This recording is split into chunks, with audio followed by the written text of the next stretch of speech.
And welcome into Hoopsville, everybody. I am your host, Dave McHugh, broadcasting from the Hoopsville studios, the WBCA NABC Hoopsville studios, presented by D3Hoops.com. Welcome in. We got closing days of basketball aplenty, and we hope you are enjoying it here.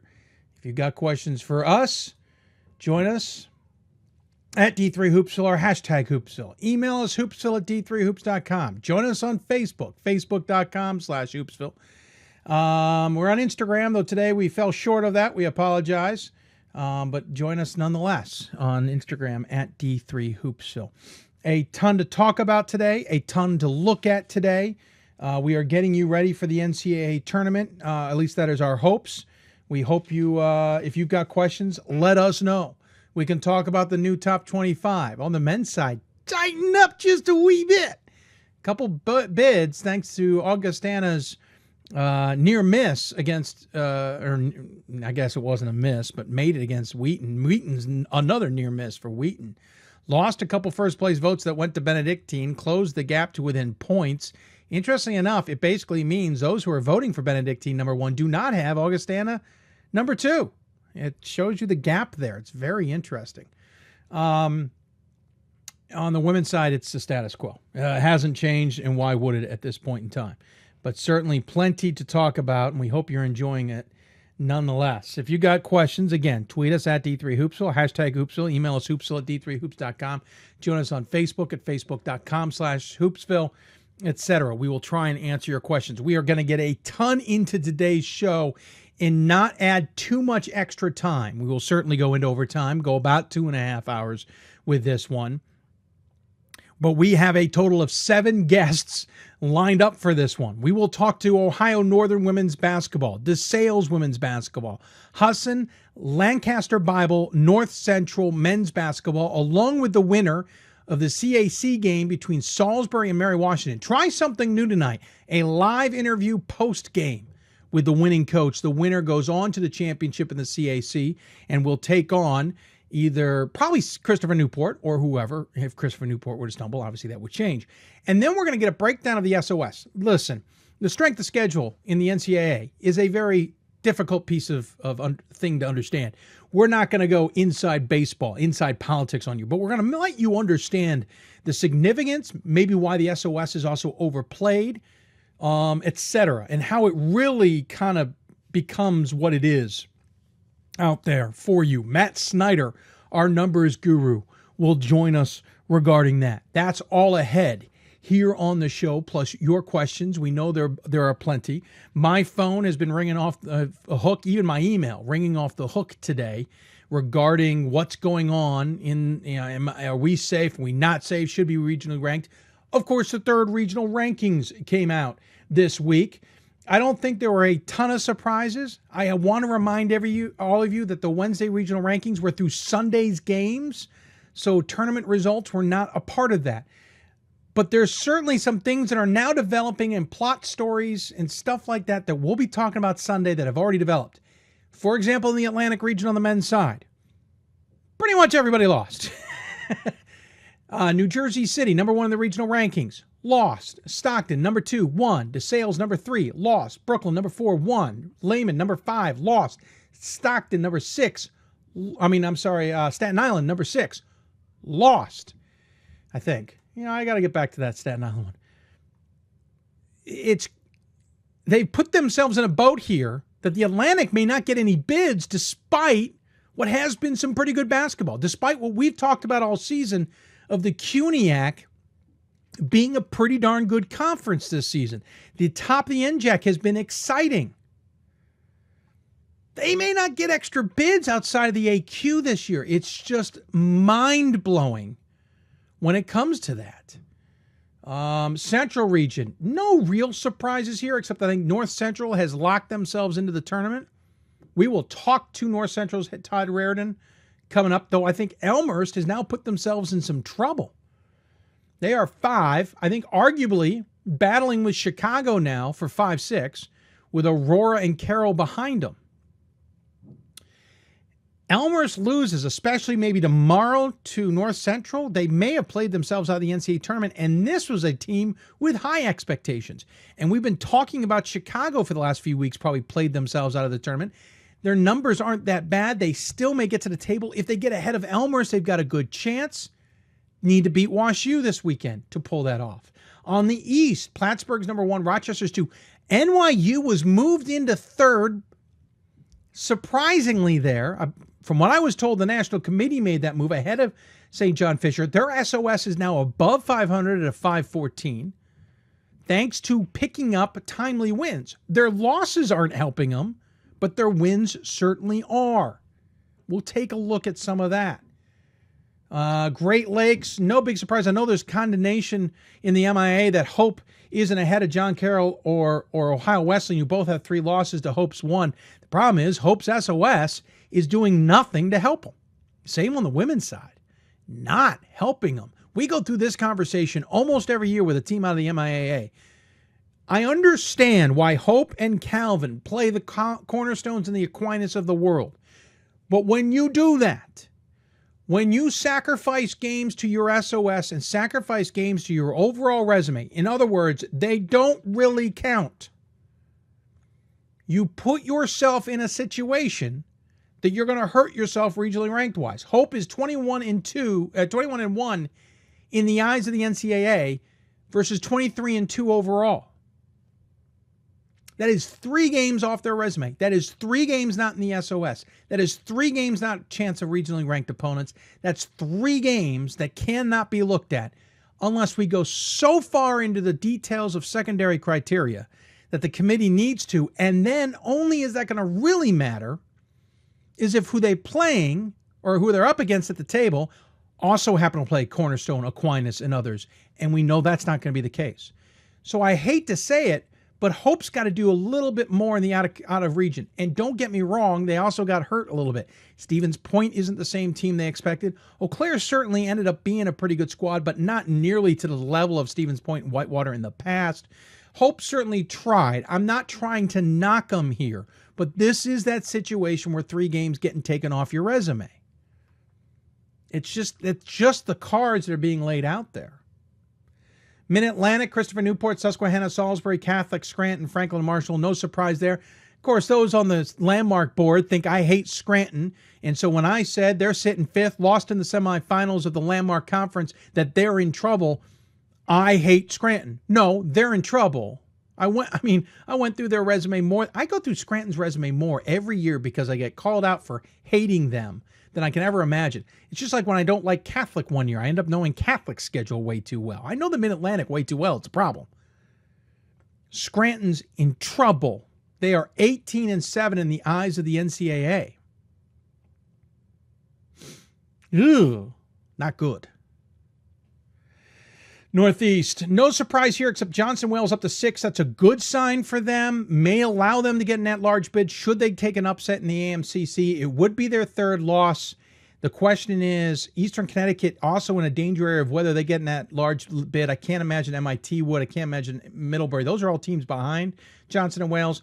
Even WPI is in trouble of whether they get an at-large bid. So Johnson Wales, nice to see them move up. They're right on the dividing line. South region, Texas, Lutheran, Lynchburg, Emory, Virginia Wesleyan. I don't think anybody's safe. I think Lynchburg, Virginia, I think they're all on the bubble. And there's an outside chance that TLU isn't going to host at home. It doesn't matter if they get in or not, because it may all come down to geographics. And on the West, St. Thomas, Whitworth, Whitman, St. John's. I was saying to Pat Coleman the other day, I think Whitman ends up playing blocker here, not in a bad way. It's not like St. John's and everybody behind Whitman have a better resume per se, but Whitman's SOS getting to the table may hold them at the table a little longer than many would anticipate, which would block others in the West from getting to the table. On the women's side, I'm going to quickly mention the one that jumps out to me. That will be NYU in the East. They are 17-7. They are 2nd. They have lost 6 straight. It seems a little strange. I know I got a phone call and an email about this recently. It seems strange, but I think what they did, and I'm gonna use a term I think right now that is going to sound strange, but I think they, and another team like this would be on the men's side, would be John Carroll, built themselves a buffer. So NYU enters the last 6 games with 1 loss. They've got a win over Wash U. They've got a win over Emory. They've got a win over Chicago. They've got wins over Carnegie Mellon. In case they built themselves a buffer. And then they go into the last 6 games and lose them. But the only one they lost to twice, who's regionally ranked, is Rochester. Everybody else they split. They literally built themselves a 1-win buffer to allow that little accordion of a loss to still look good. Hey, 1-0 looks good, right? 2-0 looks awesome if you're talking about results versus regionally ranked opponents against a specific opponent. 1-1 doesn't look bad. So they started at 1-0. There was no pressure on them to have to win one except for Rochester, and they lost it. That's the only knock. The problem is they've still lost 7 games. They're still 17-7. Their SOS is a 6-15. It's insane. You compare them to Geneseo. Geneseo's SOS is a 5.28. There is a difference of 0.09. That's huge. Now, maybe there should be a bell curve expectationally here. The further you get away, at some point, that shouldn't mean as much as half of that distance. Does that make sense? So if that differential was 0.05, it's about the same as 0.1 because at some point, it's not measurable anymore. And I think that's where we're getting to here. But that's why NYU's second. I do think they lose against Brandeis. This one's over. And again, NYU's in trouble. They got to win this weekend. They got to stop that losing streak. We'll talk more about the men and women coming up in regional rankings. I'm sure you may have questions. I'm happy to answer those questions. Again, on Twitter at D3Hoopsville or hashtag Hoopsville. Email us, hoopsville@d3hoops.com. Join us on Facebook, facebook.com/Hoopsville. We'll also continue to monitor the scores from around the country, see what's going on. We'll update you when we can. However, we got a ton to get in, and so we have got to get to it. And we will get things going by talking women's basketball with a team who's about to take the floor. Ohio Northern women's basketball will take on Baldwin Wallace at 7:30, but not before we talk to their head coach, Michele Durand. No, she's not coming off the floor to talk to us live. We pre-taped with her, but we'll talk to her coming up. By the way, you see this bag back here? This is a special treat for the Hoopsville fundraiser. We'll talk more about this bag as well. You listen to Hoopsville, presented by D3Hoops.com from the WBCA NABC studios. We'll be back with more Hoopsville, starting with Michele Durand from Ohio Northern, right after this here on Hoopsville. I used to never really talk, ever. I was afraid if I said something wrong, everyone would laugh at me. But then I started to play golf with Special Olympics. It helped me to find my voice. And now everyone else is speechless. With every basket and every stop, the skill of elite student athletes will be on display. The sights, the sounds, the intensity of an NCAA championship. It all comes down to this moment, and the winner takes it all. Be there to share the experience with your family and friends. The 2016 NCAA Division III Men's Basketball Championship, March 18th and 19th at Salem Civic Center in Salem, Virginia. Visit ncaa.com/tickets to score your championship seats today. College basketball lives in Kansas City at the College Basketball Experience at Sprint Center. The College Basketball Experience is the place to get your game on. It's not a museum, it's an experience you won't forget. Discover the history of the game in the National Collegiate Basketball Hall of Fame, featuring the Gallery of Honor, Mentor's Circle, and Honor Theater. Suit up in the latest CBE logoed Nike gear at the CBE Hoop Shop. Elevate your game today and visit the house that college basketball built. With every basket and every stop, the skill of elite student athletes will be on display. The sights, the sounds, the intensity of an NCAA championship. It all comes down to this moment, and the winner takes it all. Be there to share the experience with your family and friends. The 2016 NCAA Division III Men's Basketball Championship, March 18th and 19th at Salem Civic Center in Salem, Virginia. Visit ncaa.com/tickets to score your championship seats today. Welcome back to Hoopsville, presented by D3Hoops.com from the WBCA NABC studios. Of course, you can interact with us on Hoopsville at D3Hoopsville or hashtag Hoopsville. Email us, hoopsville@d3hoops.com. Join us on Facebook at facebook.com/Hoopsville. There is a chat room alongside our YouTube window if you happen to be directly on the YouTube page, though we'll admit we don't check that as often, so please use the other options to interact with us if you can. Of course, we're also on Instagram at D3Hoopsville as well. We know you have a lot of questions. We will try and answer them, whether they're for our guests off air, on the show, whatever. Be patient with us. We can't necessarily answer a question the moment you send it in, but we'll do our best. Jam-packed show, trying to fit a lot in. I want to also point out we'll be talking quite a bit about the fundraiser. We only have 3 nights left of that, and we certainly want to hit our goal. It's been a good day, but it could be better, as they say. We want to smash through our goal. We've talked about that already, and we'll continue to bring that up as well. So full day talking to some coaches who are in the conference tournaments and even playing tonight. And that's the case for our first guest of the night, coming out of the Great Lakes region, Ohio Northern. Michele Durand's program, 22-3 overall, 17-1 in the conference, in control of the OAC. They are actually playing tonight. No, we're not talking to Coach directly before she takes the floor, but we did want to get this interview in before they start their game at 7:30 Eastern Time against Baldwin Wallace. So we go to the City of Salem Skype hotline, and joining us there is Michele Durand of the number 10 Polar Bears. Coach, welcome to Hoopsville. Thanks, Dave. Appreciate you taking the time, especially on a game day, to join me here. Listen, first and foremost, 21-3 on the season, 17-1 in conference. Tremendous year.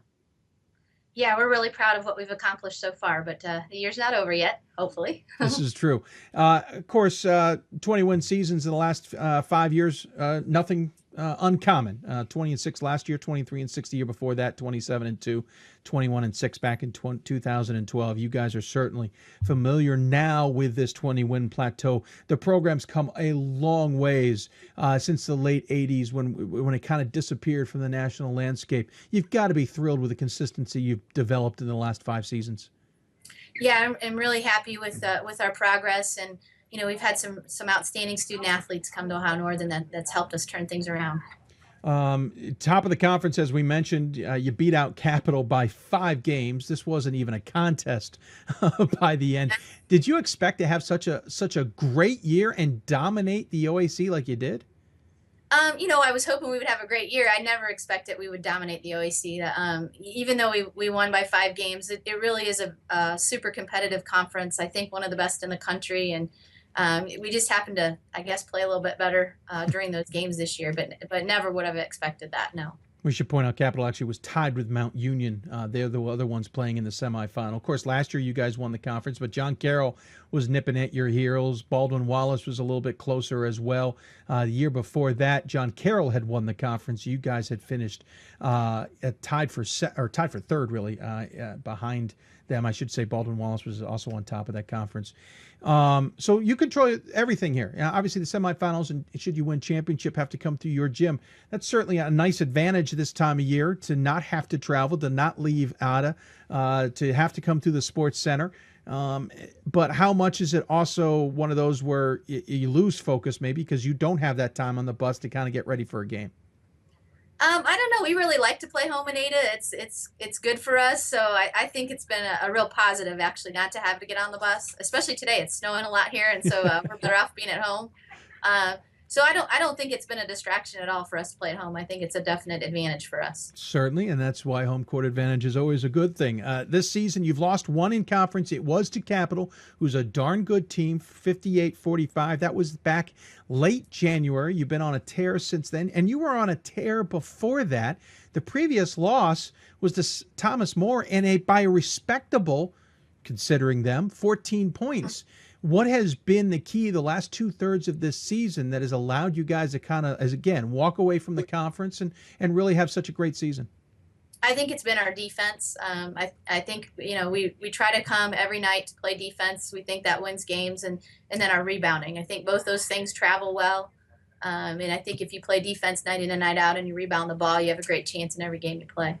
Of course, beginning of the season, again, started 2-2. You lost to Rochester, which looks awesome, too, because they're number 1 in their region.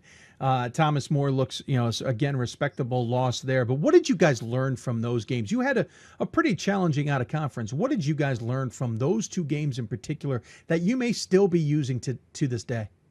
Well, I think, number 1, it helped prepare us for a really tough OAC, for sure. The Rochester game was a really nip-and-tuck game. I think it ended up being 12, but it was a nip-and-tuck game the whole way.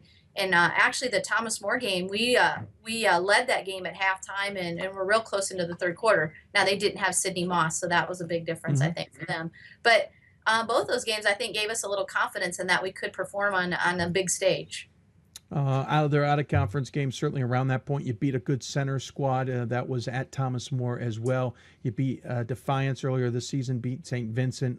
You got a win over Ohio Wesleyan and Case Western Reserve, who's regionally ranked as well. You're sitting third in the regional rankings with a very nice SOS number and obviously a very good in-region record.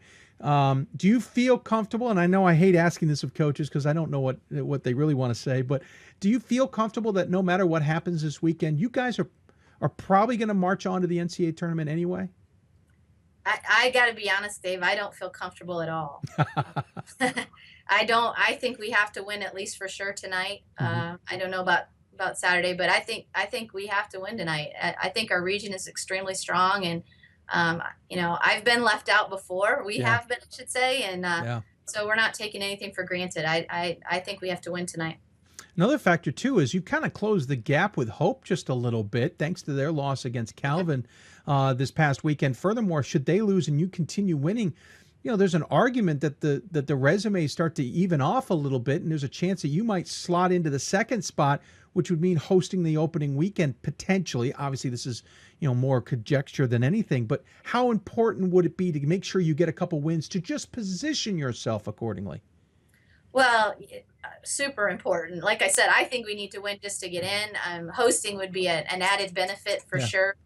We go out every night. We want to win games. So tonight will be no different. And we think we need to win to get in. So that's the most important thing, I guess. Certainly, that's not a bad mentality to have, no matter what situation you're in. We'll be talking to Lancaster Bible later in the show, who's undefeated and need to win to get in on the men's side. Baldwin Wallace, your opponent tonight. Obviously, you took care of business with them earlier this season. You beat them in mid-January by 4 at their place, then beat them resoundingly by 19 just 2 games ago. Obviously, seeing them immediately after a drubbing can be a mixed bag. How are you guys preparing for this one? Well, we're doing a lot of the same things. I mean, we were successful, this last time out, but Baldwin Wallace is outstanding defensively, and we got a lot of really good athletes on their team. The games, both those games, the one in Berea was actually really tough. We didn't lead that game till the end of it. And then the other night, even though it was a 19-point game, it was pretty close most of the way.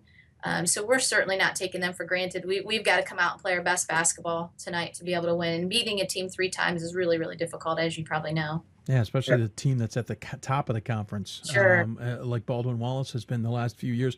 Defense has obviously been the key for your team. You're only averaging 53.7 points a game allowed, while scoring 70.5 along your side. Not that defense isn't something we've grown accustomed to necessarily, but what's been the secret in the sauce, as it were, this season? From a defensive standpoint, or just in general? I think we work really, really hard every day. I mean, it's something I stress over half our practice every day has been defense, and the kids have bought in. I think that's the real secret, is you get them to buy into defense, and they really take pride in it, and they just work really hard at it. So I think that's been the secret in the sauce, I guess. Of course, they say defense wins championships, so obviously that'll be what you're trying to do. How hard you got this Baldwin Wallace game, and you say you're leaning on what worked back on the 17th, but how hard is it at the same time to not rely on just that game and understand that they're going to bring in some new quirks that they're going to try differently? It's really hard. The one thing I will say is our kids know Baldwin Wallace is an outstanding program, so they won't take them for granted. I know that, but it's really hard, especially to play a good team 3 times. And we know, we talked about it yesterday. We were expecting everything. They're going to throw everything at us. They have to try to beat us. And so hopefully we'll be ready for everything. Of course, last year, unfortunately, was the OAC tournament semifinals where you guys had your season come to an end. Capitol beat you. You didn't get that at-large bid after back-to-backs in 13 and 14. Does that drive this team in any way? I know it probably drives you and the coaching staff, but how much does the team still kind of have a little bit of an edge for that result last year? They definitely do. They definitely have an edge. They won a conference tournament championship. This senior class has won 3 regular season championships and just 1 conference tournament championship. So they really want to get that that tournament championship. Yeah, certainly the back-to-back NCAA tournaments the previous time, and then this driving force. Tell me about this senior class, though. As you pointed out, you guys hadn't been to the NCAA tournament since '89. They come in their freshman year, they're in the tournament. Sophomore year in the tournament, just missed out last year. Certainly marching their way towards it this year. This has been a culture, not a culture changing. I don't want to say it that way because certainly the culture for a long time at Ohio Northern's been good, but it has been a progressive movement forward for this program, for this class. Absolutely. I think we had an outstanding senior class the year they came in. We were 27-2. And so they learned a lot from that group. And I think really followed through with it each year and enjoyed the success and didn't want to, not have success. Last year was very disappointing for them. Even though we won an OAC regular season championship, they were really disappointed that we weren't able to go on. So they've been a great group on and off the court. I'm really proud of them. And, I can't say enough about them. Well, certainly impressive season, like I said, 22-3 overall, 17-1 in conference. Obviously taking on Baldwin-Wallace in a few minutes in real time here on the show, and you and I pre-taping this earlier. I do appreciate you taking the time to join us. As always, I give the coach the final word. Any final thoughts you want to share with those who may be tuning in? Well, I really appreciate, first of all, you having us on, Dave. And, again, I'm just really, really proud of my team, and I'm hoping that we can continue this on and then hopefully see how far we can go with this year. But thank you. Very good. Well, good luck tonight against Baldwin-Wallace should you win. Good luck. Well, good luck period the rest of the way. Hopefully we're talking about the Polar Bears come Monday no matter the situation. I certainly hope you are. All right. Michelle Durand joining us here on the City of Salem Skype hotline. Again, 22-3. We'll take on Baldwin-Wallace coming up on the semifinals tonight. Obviously, championship will play on Saturday. Should Ohio Northern be in it, they'll be hosting it on Saturday. Once again, thanks to City of Salem, the host of the Men's Basketball Championship Weekend for the 20th consecutive year. They'll hand out their 19th title. They are our host of the hotline. Get your tickets today. We'll be back with more Hoopsville. We're going to switch gears, head up to where are we heading next now that I think about it? I'm not even positive. You got to check us out on Twitter, at D3Hoopsville and hashtag Hoopsville. We'll talk more women's basketball is what we'll do. We'll head out to the Atlantic region, talk to another team who has changed the face of the Atlantic region and the MAC Freedom. You're listening to Hoopsville, presented by D3Hoops.com for the WBCA and ABC studios. More Hoopsville right after this. We've got more schools than Division I, more fans than Division II, and more upsets than March Madness. There's 800 programs with over 11,000 games leading to 2 national championships. And we've been covering it all for over a decade. From Eastern to Occidental, from Puget Sound to Piedmont, from Southwestern to the University of New England, and from Hope to Calvin. Nobody covers Division III basketball like we do. We're at D3Hoops.com at www.d3hoops.com. For the love of the game. But for those of us who are Division III student athletes, it's more than that, a lot more. Sure, the game is important, but as we work so hard to build both mind and body, it's more about team. That is why NCAA Division III teamed up with Special Olympics, and in giving the gift of sport to those for whom it seemed an impossible dream, we are working to make this a better world. Help us keep that dream alive. You can make a difference. College basketball lives in Kansas City at the College Basketball Experience at Sprint Center. The College Basketball Experience is the place to get your game on. It's not a museum, it's an experience you won't forget. Discover the history of the game in the National Collegiate Basketball Hall of Fame, featuring the Gallery of Honor, Mentor's Circle, and Honor Theater. Suit up in the latest CBE logoed Nike gear at the CBE Hoop Shop. Elevate your game today and visit the house that college basketball built. College basketball lives in Kansas City at the College Basketball. Well, apparently we still running our ads long. Repeating them. Hi. Welcome back to Hoopsville. I'm your host, Dave McHugh. Broadcasting out of the Hoopsville studios. Thanks to the WBCA and NABC. Hope you're enjoying the show. We're trying to slam a ton into today's show. So it is what it is, as they say. If you got any questions for us, tweet us at D3Hoopsville or hashtag Hoopsville. Let's see. Join us on Facebook, facebook.com/Hoopsville. Join us on Instagram if you want, at D3Hoopsville.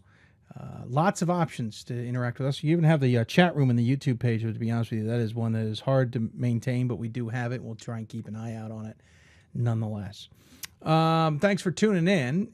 We're trying to answer your questions. We're trying to talk to as many coaches as possible as well. We're also trying to keep track of games going on today, and we'll keep that up. For example, so far in men's basketball, no real surprises early on, but we'll keep an eye out just in case there's an upset. Let's keep talking women's basketball, though, and talk about a team that has flipped the situation, as it were, in the MAC Freedom. This has been FDU Florham over the last few years in charge, and this year it's been DeSales. A little bit of a slow start. They started the season 4-4, but since then have only lost 2 games. They are 16-2 since the first 8 of the season. They will host FDU Florham in the title game on Saturday at 1:00 with a chance to go to the NCAA tournament. So we figured it'd be high time we talk to the Bulldogs. So joining us on the Hoopsville hotline is their head coach, Fred Richter. Coach, welcome to Hoopsville, sir. It's always a pleasure. Thank you for having me. I appreciate it. Well, I appreciate it as well. Of course, that 4-4 start was right before we got the chance to see you in Salem, or in Salem. Let me try that one again. In Las Vegas, where we got a chance to see you play Millsaps and Laverne and come out with 2 big wins, 58-43 and 69-50. That kind of was the start of this recent campaign with only 2 losses since that point. What's the difference in the 2 halves of the season for you guys?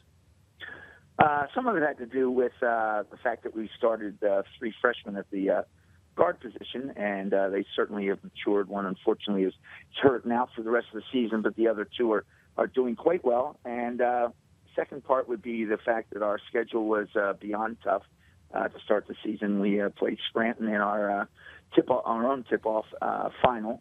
Had them at 24 in the second and at halftime, and then they took good care of the ball in the second half and good care of us defensively and game. But we've also played Stevens, Muhlenberg, Moravian. We had quite a schedule, and I really think that helped toughen us up for the rest of the season as well. Yeah, you certainly did have a tough schedule. You pointed them all out there: Scranton and Moravian and Manhattanville, Muhlenberg. Of course, you got into, like I said, you played Millsaps and beat them out there in Vegas at the D3Hoops.com Classic and beat them by 15. I'll freely admit, when I watched you guys in Vegas, I wasn't overwhelmed. It wasn't like there were players who were just blowing you out of the arena going, wow, it was just a whole team effort. There was lots of different pieces and lots of different plays that kind of kept you guys in it or kept you guys well in advance, or well in front. Very much a team effort, it seemed. Absolutely. We're very deep. We average 10 or 11 kids in double-digit minutes a game. Our leading scorer, Morgan McCullion, is a 6-foot force inside, but we have a lot of pieces around her that really do well. And some of them are three-point shooters. Some of them drive it to the rim. Some of them play better defense than others. But altogether, we put together a pretty good product. We really do. Yeah, so, since we've seen you, and obviously since the holiday break, basically, because between the Muhlenberg loss and the 12th of December, then you had the first game at the D3 Hoops Classic on the 28th. So that was your break. Since then, as we said, 2 losses. One was Delaware Valley and one was the FDU Florham. You've split on the season with FDU Florham, both winning on the opponent's court, interestingly enough. And obviously you now will face them a third time for the championship game. You lost to them just the other day by 18, or back on the last weekend. Previous to that, you beat them by 13. They're also a different team since the 2 times you've seen them. They've been going through a little bit of an interesting season themselves. What do you expect from Saturday's game? What FDU Florham team do you expect to see on the floor?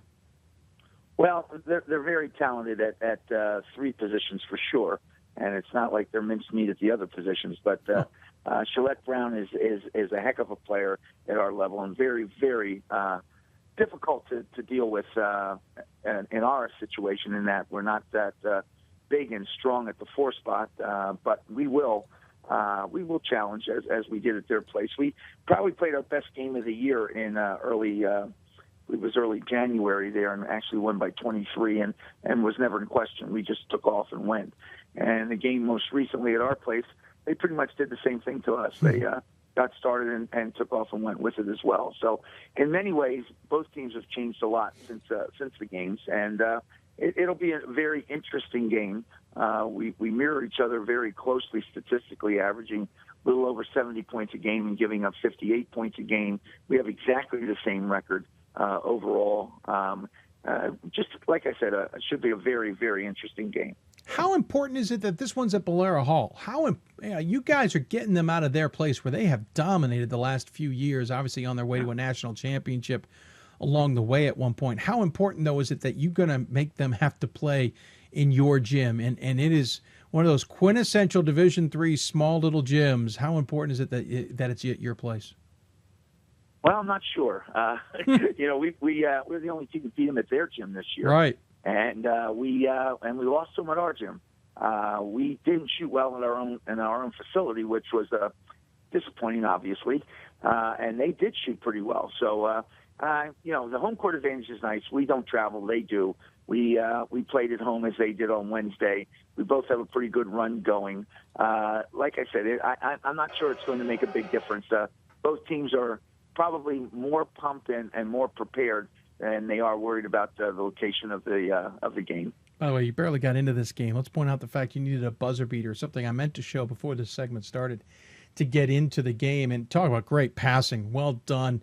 Nice little pass around the outside to get it inside. We'll show it to everybody at the end of this segment. But, skinning your teeth, as you could say, Coach, to get into this one. But how much is that something that can also fire up your team and make them even more motivated? Well, we're certainly excited by the last play of the game. We actually dominated the first half. And then the second half, they came out and played awfully well. And we missed some laughs. We had some turnovers, missed some foul shots, and they took advantage of every situation. So that we were really in a bad place at the end of the game. And our young ladies executed a play that we actually drew up on the board, which we don't do that often. We try to prepare. But we didn't have a timeout for the last play because it went out of bounds after the play sailed the first time. We actually ran exactly the same play with obviously a much better result. First one resulted in Morgan McCullion missing a layup. The second one, she made a little 5-footer under duress from a great pass from Jen Napolitano and maybe even better pass on the inbounds from Caitlin Kelly. So, there were a lot of good things to it, a lot of confidence. We've been all over the web with pictures from different angles of the winning basket and our girls going crazy. And the excitement is heavy on campus. And it's neat to be on a college campus when this kind of excitement happens. No, I'm quite sure it is. Interesting enough, your season's kind of bookend here at the end. FDU Florham was back on the 13th. Then you played Manhattanville, then Eastern, then Manhattanville, and now FDU Florham. You're seeing these opponents back to back, which is a little bit sometimes of a quirk of the schedule. Does that kind of wear on the team, though, at the same time? Jeez, we're seeing these guys again. We've done this the last few years. 2 years ago, we beat Eastern in a semifinal at Eastern to get to the championship game, of which we lost to them twice before, and we played in the last game of the regular season. So it's something that in a small 8-team league tends to happen, and that's just the way it is. Our girls have handled it pretty well. They like being a little more familiar with the teams, being in so many things that they're involved in. Sometimes they forget what a team does or what kind of game it was if it's 6 weeks apart. So it's I think in many ways benefits all of us. And let's talk about quickly before we let you go the turnaround. You guys were 12-12 last year, 14-12. Yeah, 14-12 last year after a 20-7 season the year before that. Now you're back in the mix at 20-6. And this is a relatively young team. You only have 2 seniors on the squad. Just one of those 2 seniors is one of your top 5 scorers on the squad. This is a tremendous turnaround in a quick period of time with a young team. A lot of it has to do with our guard play.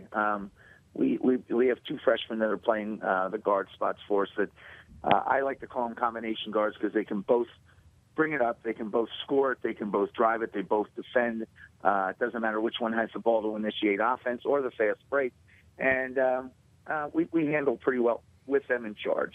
Morgan McCullion continues to come along as just a tremendous inside force and somebody that people will certainly be looking at as an All-American in the next year or 2.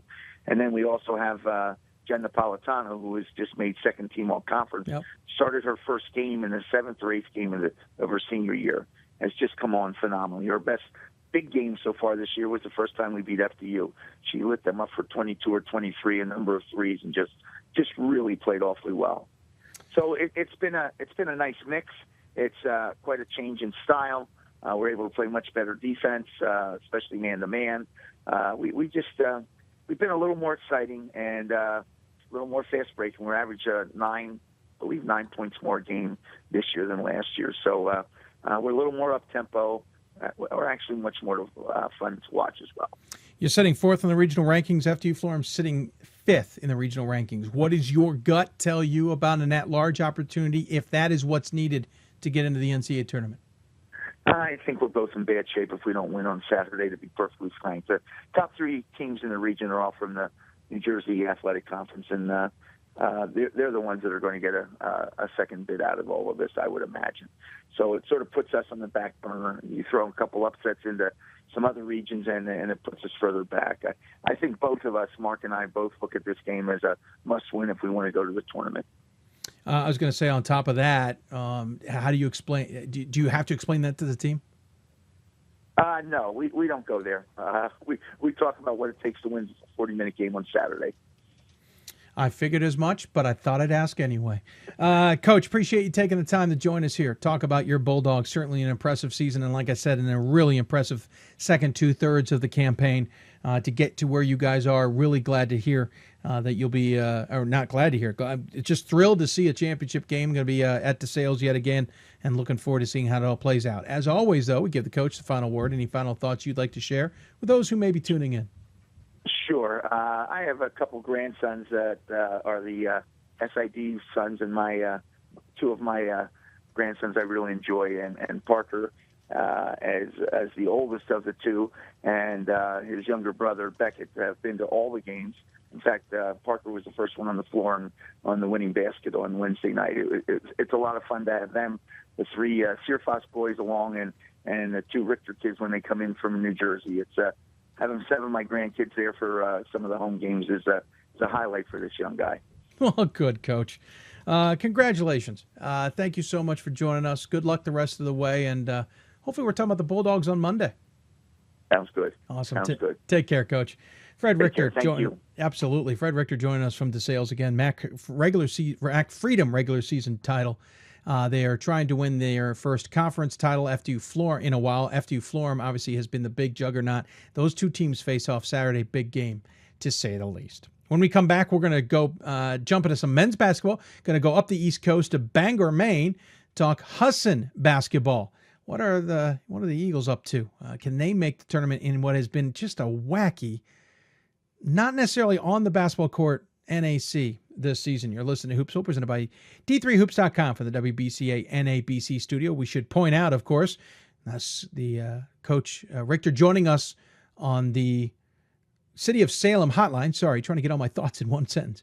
City of Salem hotline. City of Salem, proud host of the men's basketball championship weekend for the 20th consecutive year. Of course, we'll be handing out a 19th NCAA Tournament championship title.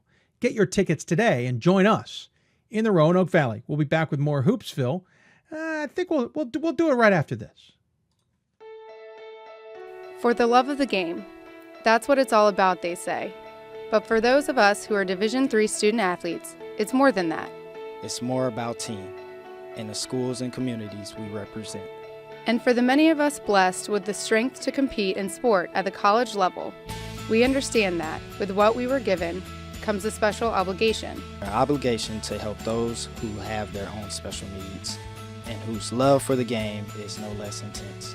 That is why NCAA Division III teamed up with Special Olympics. Since August of 2011, we and others from Division III campus communities have volunteered more than 250,000 hours, time away from the classroom and practice field, reaching across the country to coach and mentor Special Olympics athletes. And to learn that in giving, we receive so much more in return. Help us keep that dream alive. Be part of it. Get involved. You can make a difference. Division III allows you to give yourself to other things. Having that free time allows me to pursue the things that I want to pursue. Division III athletics affords students the opportunity to, engage in the other interests in their campus and in their lives outside of that sport. It allows you to just be able to do everything you want to do. I wouldn't change it for the world.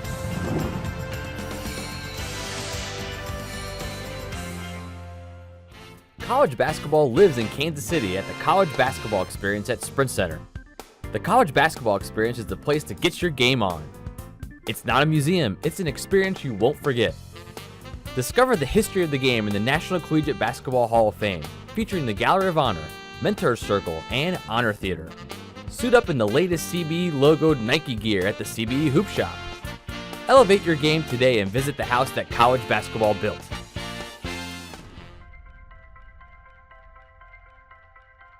I'm a Division III student athlete, and I know how powerful words can be. The term gay doesn't mean stupid, lame, or less than. So I pledge to speak up if I hear the term gay used in a derogatory way or any other homophobic terms. If you can play in Division III. I'm a Division III student athlete, and my teammates unconditionally accepted me as part of their family. So now I pledge to do the same for others. If you can play in Division III. We've got more schools than Division I, more fans than Division II, and more upsets than March Madness. There's 800 programs with over 11,000 games leading to 2 national championships. And we've been covering it all for over a decade. From Eastern to Occidental, from Puget Sound to Piedmont, from Southwestern to the University of New England, and from Hope to Calvin.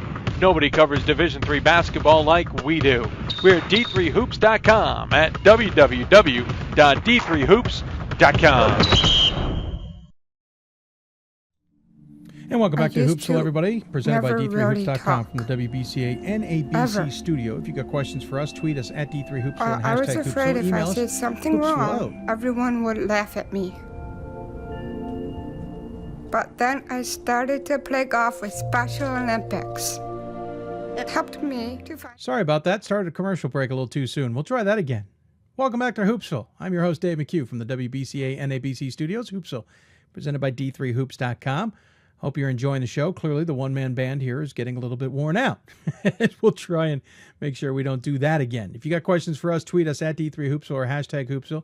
Email us, hoopsville at d3hoops.com, or join us on Facebook, facebook.com/Hoopsville. Trying to monitor scores from around the country.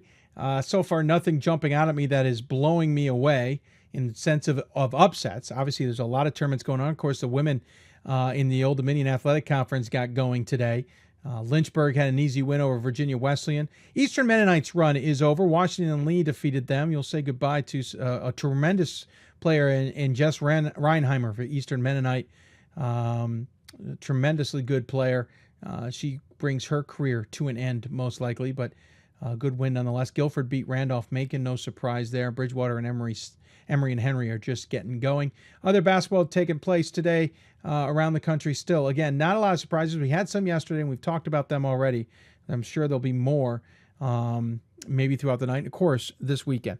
Going to keep things moving here. Moving up into Bangor, Maine. I haven't had a chance to talk about the NAC all that much this season. It's been a little on the wacky side, to say the least. But nonetheless, it's something worth discussing because the Husson men's basketball team are looking to get back to the NCAA tournament after missing out last season. They've got their big semifinal coming up against Thomas in a weekend tournament. Of course, they're hosting it in Bangor, but the conference has been a little bit crazy. So we figured we at least should talk to to the coach, Warren Caruso, and he joins us on the Hoopsville hotline. Coach, welcome to Hoopsville, sir. I appreciate it. Thank you. First and foremost, 19-6 on the season, 15-3 in conference. Excuse me. You'll take on Thomas, as we mentioned, coming up. You haven't played in about a week. How do you sure the guys aren't going to be a little rusty here? Well, I'm not a fan of the 6 teams make the conference tournament and 1 and 2 gets by. I think we'd rather play the quarterfinal game, but it's what it is, and it allows some rest and a full week of preparation. So we'll take advantage of that. But I think this time of year, everyone's ready to play, and when the ball goes up, you kind of forget how many days off you had and whether you played a quarterfinal. And certainly Thomas is a team that has played well throughout the year, and they've had a couple of tough losses. Probably they'd like to have back, but they've played with the best of all of us. I want to talk a lot about your team, but I want to get the elephant out of the room as fast as I can, if you don't mind. Let's talk quickly about Green Mountain. They technically finished on top of the conference if you're on a website like ours, which can't control whether those games count or not. But interestingly enough, a strange scenario, let's call it, with Green Mountain, in the sense that they ended up not counting for the postseason. Their games ended up not counting at all for the overall conference title. How hard is it to not only be playing a team that now no longer counts, but just have the political craziness that was going on in the first place this season? Yeah, it was craziness, and I think one of the things that the information came out a little slow. I think from the conference that kind of threw things into a flux, but in the end, I think the right decision was made, and This is a very good basketball team. They're as talented as anybody in certainly the New England area, and they were a handful. But it was a difficult scenario for our guys. But in both games we played right there. So we lost it in the last minute of play, and it was a quality game for us to play. But as you know, mental approach to every game plays into the effect, and I can't help but believe, given the circumstances, that didn't affect the game some way. Sure, I was going to say it's a game that doesn't even count. How do you keep the guys motivated in some way, shape, or form? Quickly about all that, you say they're a good team. It helps when you have a couple ineligibles, but you didn't play them when they had that squad, obviously. Back to you guys. You played only 7 games in the opening part of your season through mid-December, so you had to slam the rest of your schedule into the backside of it starting on January 2nd. That's a lot of basketball, especially in wintertime in Maine when anything's possible about moving games around. How difficult has it been? And are you guys maybe a little tired, honestly, from what has just been a very difficult second 2/3 in a very much smaller time frame than everybody else? Well, we found a good rhythm. We had a stretch. We went 41 days between home games, and we actually won. When we came back from break, we entered what we thought was a very critical stretch with 4 games on the road, and 4 conference games on the road, and actually won all 4 of them. And what really hurt us was the 8 games in 16-day stretch that we had in the middle of January. Yeah. And the last one was the Johnson game that unfortunately we ended up on the wrong side of. Johnson played very well that night, and we did not.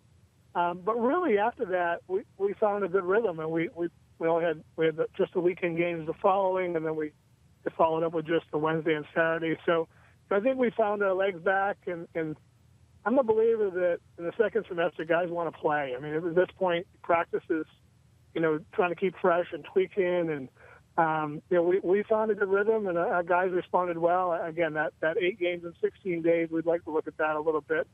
Maybe Coach will do a little better job scheduling that stretch next year. But if you look at the 2 non-conference games we played in the middle of it, we played Colby and Bowdoin, the 2 NASCAR schools. We played extremely well at a very high level in the middle of the weeks in which we could have had letdowns. So I think we learned a lot about ourselves. We certainly tested ourselves. As you know, our conference plays Friday, Saturday, every weekend.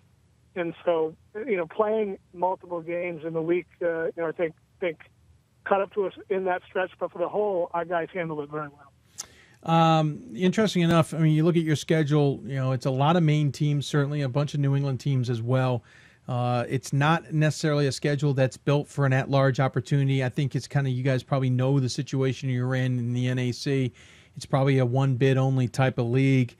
Even when you guys were, in and out of the national rankings a couple of years ago, the scenario was the same. Going into this that you've got to win the AQ and there's no other way to get in. Is that maybe a blessing in some ways because there's just no added pressure? Well, it's what it is. I mean, I think we're very conscious of where the MAC stands. There was only 7 non-conference games. Even if we played 7 regionally ranked teams, I think the schedule would still probably not be good enough, even if we had success with that schedule. True. To get us the AQ. So we're very, very aware of that. We've fought and trying to get less conference games to increase our non-conference schedule unsuccessfully, but I think it's good. You look at being tested. 18 conference games is a long road. This is the first year I think a team, has. We had the number 1 seed 2 weeks to go in the year. I think that probably hurt us more than anything. But at the end of the day, that we come from an NAI roots, which back in the day there was only 32 bids and you had to win to go. That's where I started my career. So I really appreciate the idea that winning gets you in, and I think our guys respond to it, and I think everyone in the NAC understands that that's a position that we happen to be in. You've got a young squad. There's not a lot of upperclassmen necessarily on there. There's certainly a good handful of juniors, but you've only got 2 seniors, or is it? Or yeah, one senior on the Butler, squad. Just Trevin Butler out of Waterbury, Connecticut. You're built again for a nice couple of year run here. But what's the key about this year's squad that's being so successful? Well, we brought in 4 transfers, and then we had 1 freshman crack the lineup. So we took a little bit to kind of find a rhythm and a rotation that we liked, and we tried some different people. But I think the thing that as everyone got used to each other and we blended the guys that have been with us with the guys that came in, I think we really found a rotation that is 9 deep. We can even go 10 at some times. So 9 and 10 look very similar as far as what they do, and we've got Butler and Anderson who are I think A-level players in New England. And so I think we've got a good blend. We were really hurt a year ago with a young team. We had 9 freshmen on the team a year ago, and really ended up with about a 7-man rotation at the end with no bigs. And really we had to address that in the offseason, which we've done well. And so I think we do a little bit of everything. We've got guys that can shoot it. We've got 2 bigs that do their job inside. And though we've only got 2 guys averaging double figures, if you look at the other 7 guys playing and you put the 2 guys splitting the 40 minutes, the stats are very, very positive. So we like our rotation. We like how we've learned to play, off and through Anderson and Butler. I think it makes us a tough matchup each night we take the floor. Listen, I know Bangor, Maine, and I don't know anybody in their right mind from Pomona Beach, Florida, San Bernardino, California, Fort Lauderdale, Florida, or Miramar, Florida, or Kissimmee, Florida, who would go, oh, let me go to Bangor. How in the world are you convincing them? And Lockhart's got to get even extra credit because he went to Eastern Maine Community College for a year to get them to come to Bangor, Maine from beautiful, sunny locations. Yeah, Hudson's a special place. I think it's a real comfortable environment, and our key is to get them to campus. They don't come to campus. They don't sense that. They don't look at the weather report. But I know probably a lot of coaches say it, but Bangor's a great community. It's a safe and comfortable community. Yeah. We have a successful basketball program.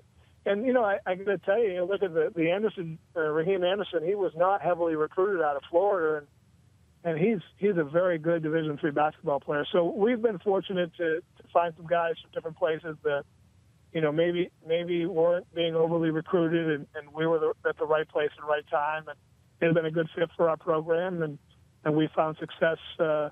And we're not, we spend a lot of time on the road. I'm in Florida probably 5 times a year. We're not going to win probably a lot of New England recruiting battles, because we're in the NAC and there's certainly higher profile conferences. So, we've got to go beyond those borders to find the guys that we think we need to compete. And I think over the last 5 years we've done a good job of that. Coach, you're probably the only person I know who probably goes to Florida not during the time that most Mainers would go to Florida and comes back with recruits. It's pretty unique, to say the least.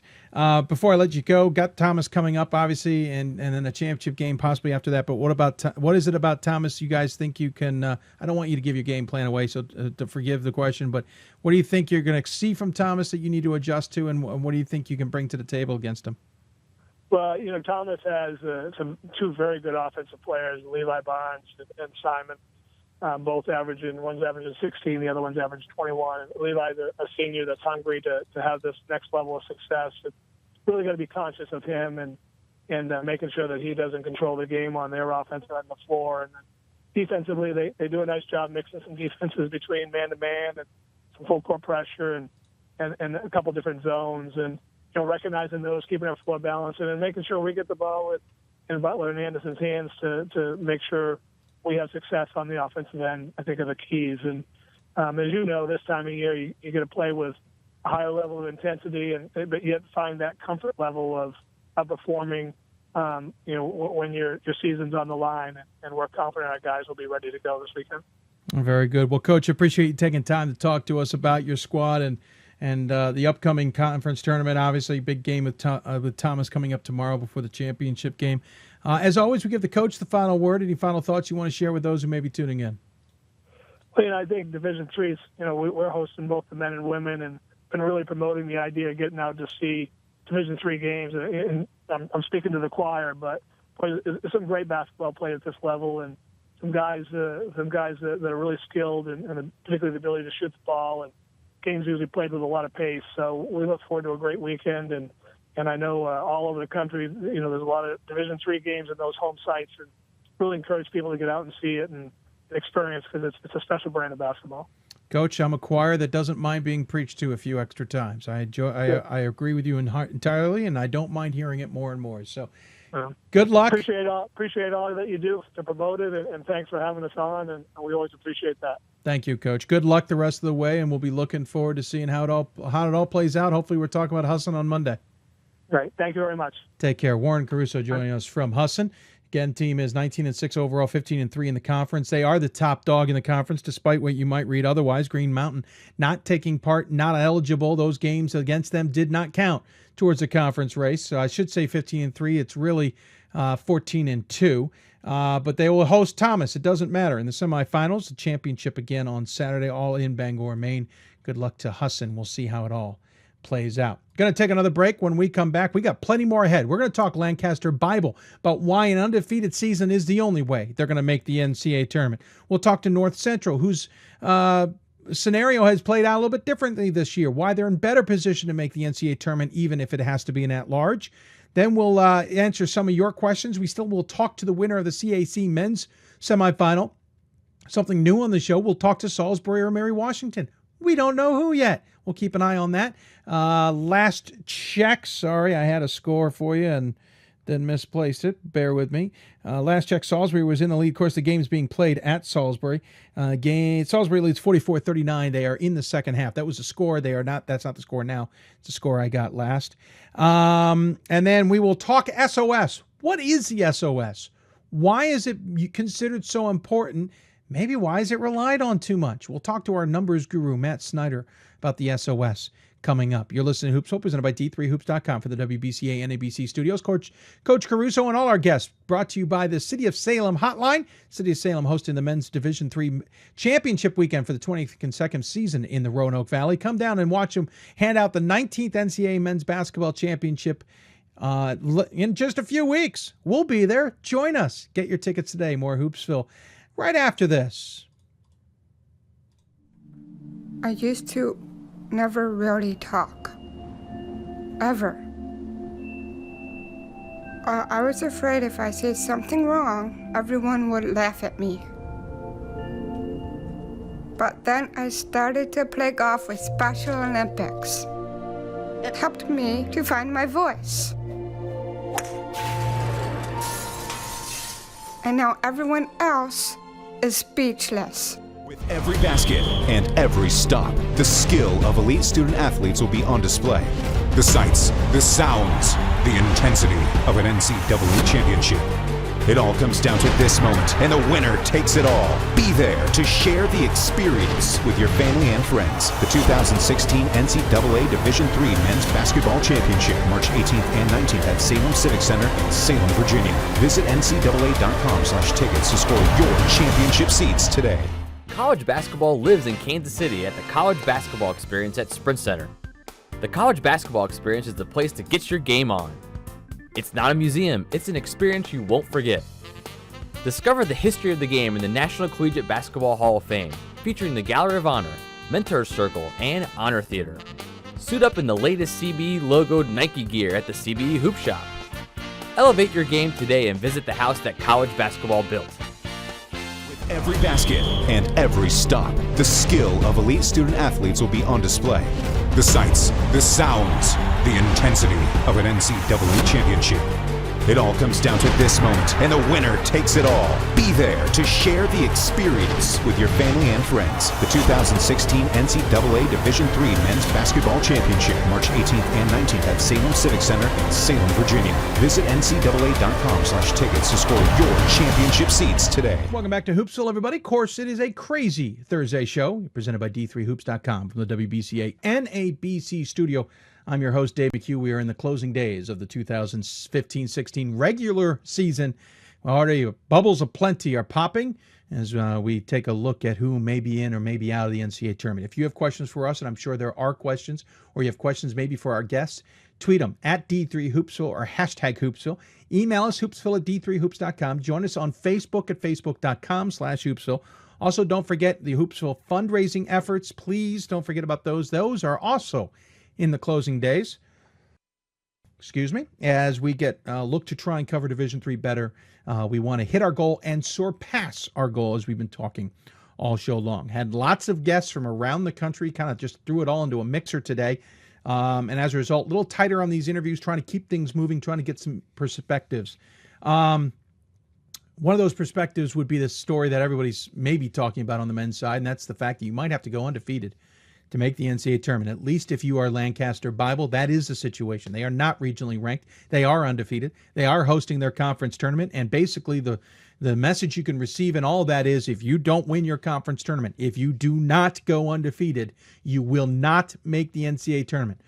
Right or wrong, that's a conversation for another time, and certainly we can read my opinions on it later, which I think are pretty balanced. However, we still want to get the point of view of Lancaster Bible. So joining us on the Skype via the City of Salem Skype hotline, we should say, is Zack Philson, the head coach for Lancaster Bible. Should mention first-year head coach. Coach, welcome in. Thank you. Thanks for having me. Absolutely appreciate you taking the time.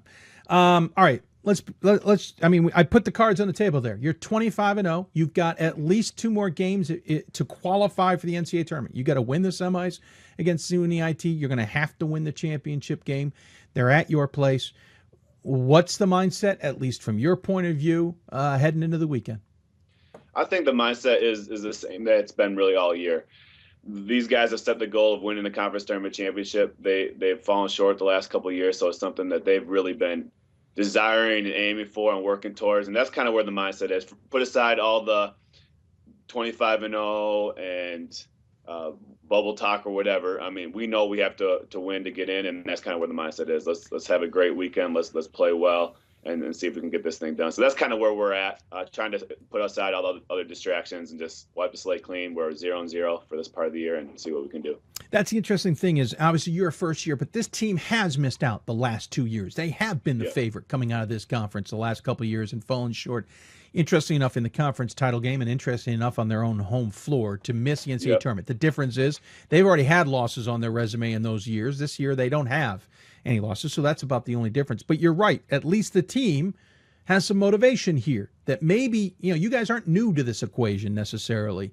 You say the team's got that mentality of blinders on, pushing forward, but how hard is that in the reality of things to not get distracted by everything else? I think it can be difficult. I'm not going to lie. It can be. I mean, especially when some of these conversations are new territory for us as a program, where you talk about national rankings or desiring to be ranked in the region or at large talk, like has never been in the consideration. So it's new, but we're continuing to be loose about it, to understand. And we understand our position that we have to win to get in. So that's kind of where all the focus is right now. We were excited to accomplish the feat of going undefeated in the regular season.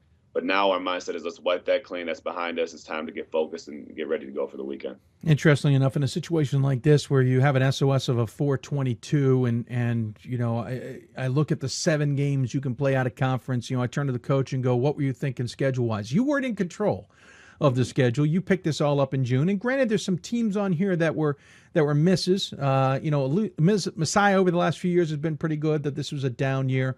Yep. But there's some others on there that you kind of go, wow, that game wasn't necessary. You have a solid, impressive win over Franklin and Marshall at the Messiah tournament. That certainly put you guys on the radars for everybody, and you've lived up to that hype. And nobody I see doesn't tell me you're a good team. Yeah. But how hard is it to now have to still prove that? It's difficult. I'm not going to lie about that. I mean, I can kind of see both sides of the equation, being the fact that our strength of schedule isn't very good. I guess if you look at our schedule, there's really, I guess you could say, one marquee win. So I understand that, but also I think the other side of the thing is we've been pretty convincingly the teams that we have played, and I think to a degree so far we've dominated the schedule. Yes, it has not been a great schedule, but it hasn't been like we've been sneaking by a lot of these games. I mean, we're second in the country, average margin of victory, and been doing what we can control with the schedule that we have. So I think that's kind of where our mindset is. It's a little tough, it's a little frustrating, but like I said, I mean, ultimately the goal is still the same thing. Let's try to win this NAIAC tournament championship for the first time in school history, and get into the NCAA tournament that way, because that is what we want in the whole grand scheme of things. Whether people are saying we're in or we're not, we still would have that goal. So that's kind of where we're at. How frustrating is it when 18 of these games are completely out of your control, and nothing against the NEAC, but it's not like they're helping you any. Now, interestingly enough, you have the worst SOS in the NEAC as well. So it's an interesting dichotomy there. Yep. But that's also because the rest of the NEAC is sometimes used as fodder for some of the top teams who just need to get a coast game in. Nothing against Bryn Anthem or any of these other teams, but that's how it's set up. Yeah. But, how much do you also look at the rest of the NEAC and go, guys, we're only shooting ourselves in the foot here? Yeah. We try not to think much about that. I think that with some of the recent hires for coaches that I've seen, I've dealt with, I think hopefully we can get this moving in a better direction. I know a lot of the coaches that have been hired recently want to improve this conference and get it going in a direction where it's not viewed as it is right now. So yes, I mean, it could have helped us maybe if our conference was deemed a little bit better. But we can't control that now. We just can do what we can do and focus on what we can control and continue to try to improve and have a good couple days of practice and then give it our best shot this weekend. He's Zack Philson, head coach for Lancaster Bible, coming in 25-0, 18-0 in the NEAC. Listen, 18-0 is still 18-0, 25-0 is still 25-0. That's a pretty good mark nonetheless. If you were on the women's side, they'd take you because they're going to basically say at some point, SOS be damned, you still went undefeated or nearly undefeated. But obviously on the men's side, it's slightly different. What can you take? Listen, you were at Northwestern as an assistant out in Minnesota. They were in a similar boat. You've seen this situation before. How do you keep the team, and what can you take from your background to get the team, obviously they're motivated, but to get the team hyper-focused on the task at hand? You have to win, for starters, Saturday, SUNY IT, or this is all mute. Exactly right. Exactly right. And the guys understand that. I really believe they understand what's on the line. They understand how we need to go, and it's not going to take much motivation on my part or much pleading with them to focus to get this done. It's going to be more, can we play loose? Can we play confident? Go out there and play like we want to play. So that's kind of where our mindset is. That's what we've talked about so far this week. Is let's play loose. Let's play confident. We believe in our abilities. I believe in the guys on my team, that if we play like we're capable of, we'll have a good chance of getting this thing done. So that's kind of where the mindset is. That's what we're focusing on. And that's kind of from my background, from my experiences, and seeing my mom was a successful basketball coach at Carleton College on the women's side. Seeing how she handled this stuff, or seeing how the teams I coached the last couple of years as an assistant handle that stuff. And I think that's one of the biggest things. Can you be, amidst the pressure, can you play loose? Can you play confident? Can you play, in a sense, free? And play to the best of your abilities. You saw SUNY IT back at the middle of February, a couple of weeks ago, back on the 12th, part of a double set of games that came to your place to basically round out that part of the schedule. You did play one more home game to finish the season against Penn College. But you saw them on the front end of a SUNY IT versus SUNY Cobleskill weekend. Beat them by 20 in what was a bit of a challenging weekend, not as dominating a fashion as you guys have had in the past. It's the only time you've seen them, though. They're coming out second place from the North Division. You're leading the South Division. What do you expect from SUNY IT Saturday? I think they're well coached, so they'll make some adjustments. They have been playing a lot of man, so we got to be able to execute against that. If they show that, they have a couple of very good players, a big kid and a guard that really hurt us the first time. So we got to be ready to contain them a little bit. So I think they'll give us a very good shot. You look at it, they don't have a lot to lose. The pressure from the outside perspective is on us. So we got to come ready to play, focused, ready to play the best we can, because I think they will give us the best shot they can give. I think they're going to be ready to go. So that's what we got to be ready to do. Of course, interesting enough, both the men and women will be hosting the NEC tournament this weekend, so it'll be a little bit busy. At Lancaster Bible. If you win, and you will either play, who is it, Morrisville State or Gallaudet. Gallaudet. Thank you. We wanted to double check that. Obviously, you know those teams pretty well, too. Yep. Morrisville State's the one who's carried the mantle of the NEAC the last few years, and obviously done pretty darn well with it. Anything you expect from? I know you're not looking past the semis, but anything you would expect from those two teams should you face them? It's going to be. I really think it's going to be a battle. I think both those teams have been playing very well as of late. Morrisville State's been on a really good roll lately. Gallaudet, from some early losses that were kind of surprising in the conference season, has been on a very good roll, been playing very well as well. So we're going to, I mean, yeah, you can look at the conference, but the reality is that the top teams are decent and are pretty good, and we're going to have to be ready to play really well this weekend. Obviously, tournament time can get crazy and different things can happen in the course of the game, so we got to be ready to play our best basketball of the year, and that's what we're trying to prepare for.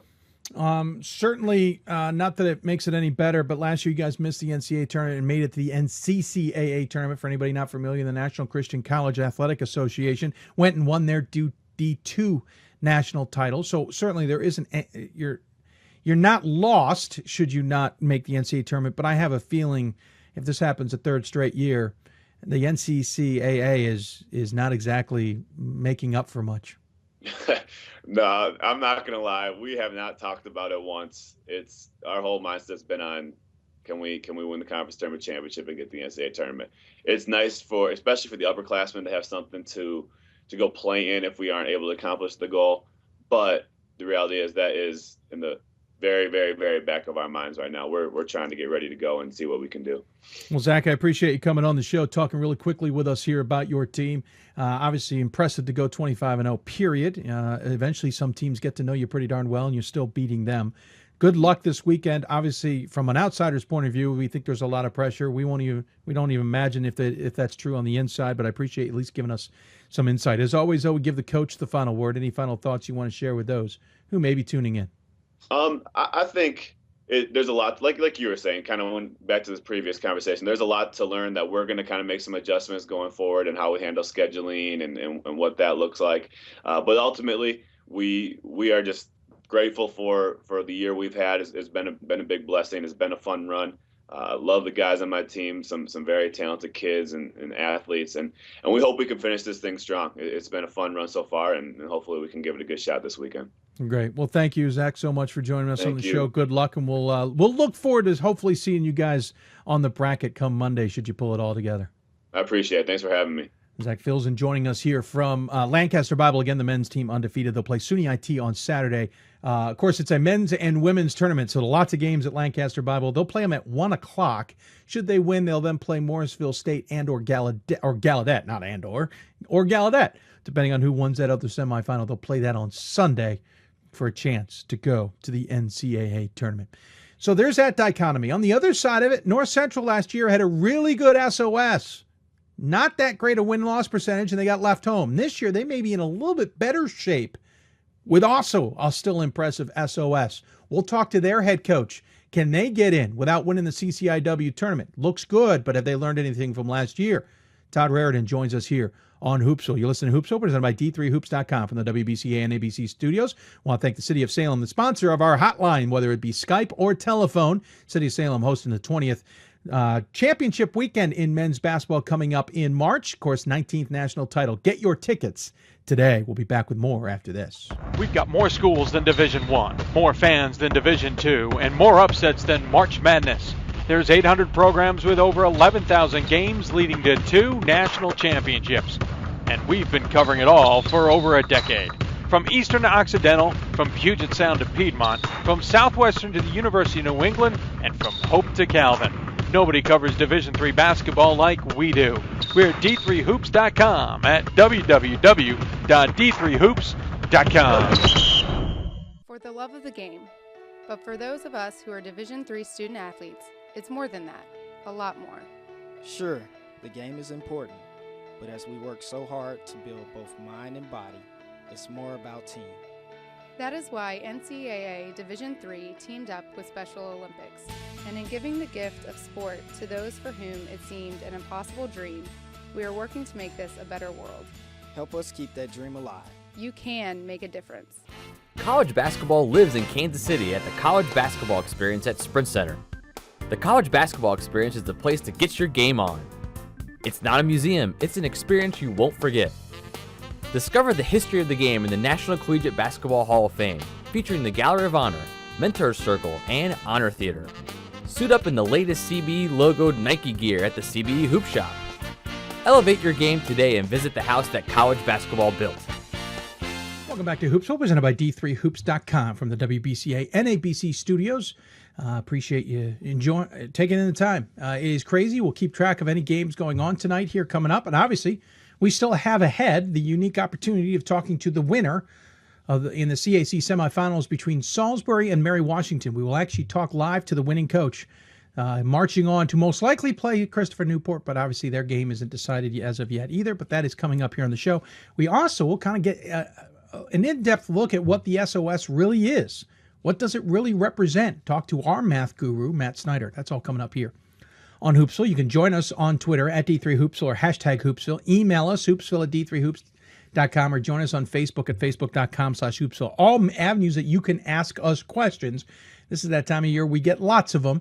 We'll certainly try and answer them as best as possible, either on air or via the medium in which you sent them to us, but also bear with us. We may not be able to get right to your question. We hope you will stay tuned in to hear an answer. So last segment, we talked to Lebanon Valley, or not Lebanon Valley, I apologize, Lancaster Bible, who's located in Lebanon, PA. Talked to them about the fact that they're in a situation they have to go undefeated or they're not going to make the NCAA tournament. On the flip side of that, North Central last year was certainly one of those teams that was on the table. Lots of people discussed them. Great SOS, but just a little bit too close to the Mendoza line on the win-loss percentage. They ended up missing out on the NCAA tournament. Somewhat similar and yet somewhat different this year. They have 7 losses this time, or 6 losses, I should say, right now. Worst they can do is 7. That's better than last season. They've got 19 wins, better than last season. They still have that kick-ass SOS.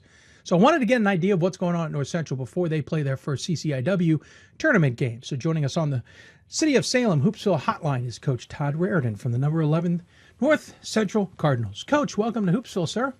Dave, thanks for having me. Appreciate you taking the time. First and foremost, before we get into you, I just want to talk about the fact that the CCIW this season has been a little bit crazy. Augustana certainly been a top team. We expected Elmer's to be good. You guys have emerged, which I think a lot of people expected, but then there's been a kind of an upheaval outside of that. Illinois Wesleyan, not as good as in the past. Wheaton had a just weird year if you look at results and then the final standings, and everybody else.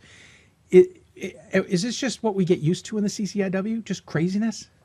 Well, I'm not sure how crazy it was, but, I think in some cases a couple of teams lost some good players from a year ago, and so, they were all trying to find their way through. I think Wesleyan would be one of those teams that did lose some good guards, and, they just had some inexperience more. But it's not that they didn't have quality guards. They just, a matter of them all playing together. It just took some time. Sure. North Park, I thought, was extremely talented. They were right up there. I think they had a chance to make the conference tournament, and just right at the end, it just got away from them. So, like you said, Wheaton. Wheaton had a lot of close games. Milliken had a lot of close games. They just, just one of those years where those close games went the wrong way for a few of the teams, and we were just fortunate they went right for us. Wheaton's the craziest one, 5-20, and how many close games they had this season that could have gone the other way is mind-boggling.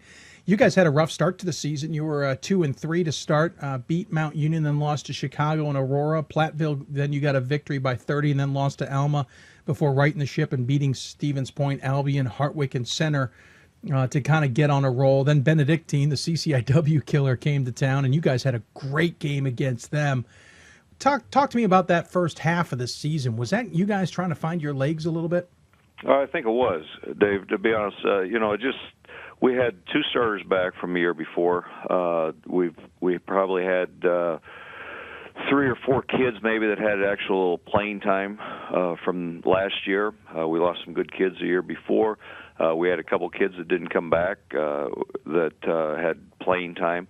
but we added some quality kids, I thought, and I just think it took a little bit of time for all of them to come together as a team and figure out, what everybody can do at both ends of the floor. And consequently, our record probably wasn't as good early in the season, but then again, it wasn't like we were playing Sisters of the Poor. I mean, we were playing some quality teams, so obviously that made it. We had to grow up very, very quickly. Yeah, sure. That leads to the SOS, which we'll talk about in a little bit. But since you got into conference play again, finished second in the conference. You guys were 12-2 behind Augustana, and certainly had your two losses were to Augustana. You beat everybody else in the CCIW, including Elmhurst, who had such a good start to the season. You're a bit on a roll now. You've won 4 in a row, and you will face Elmhurst coming up here in the semifinals. Of course, you just beat them the other day, back last Saturday, in fact, 79-64. Can you take anything from what you've done the last 2 times you played Elmhurst into this game, or do you guys know each other so well as programs in that conference that you just have to stick to yourself? I think we both know each other pretty well. John does a tremendous job over there at Elmhurst, and it's just a matter that it's a physical game.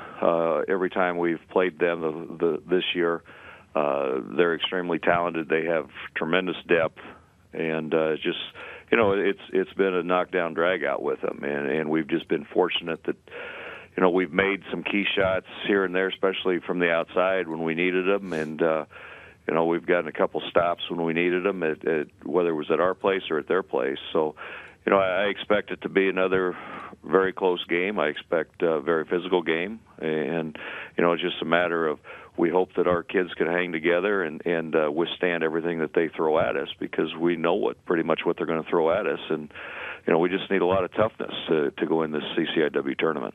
Certainly, a matchup of just 4 teams. The amount of games isn't a lot, but the matchups are very important. Obviously, playing Elmhurst is going to be a big game, and after that, you're going to take on the other side of the tournament, which will maybe most likely be Augustana, but we'll see.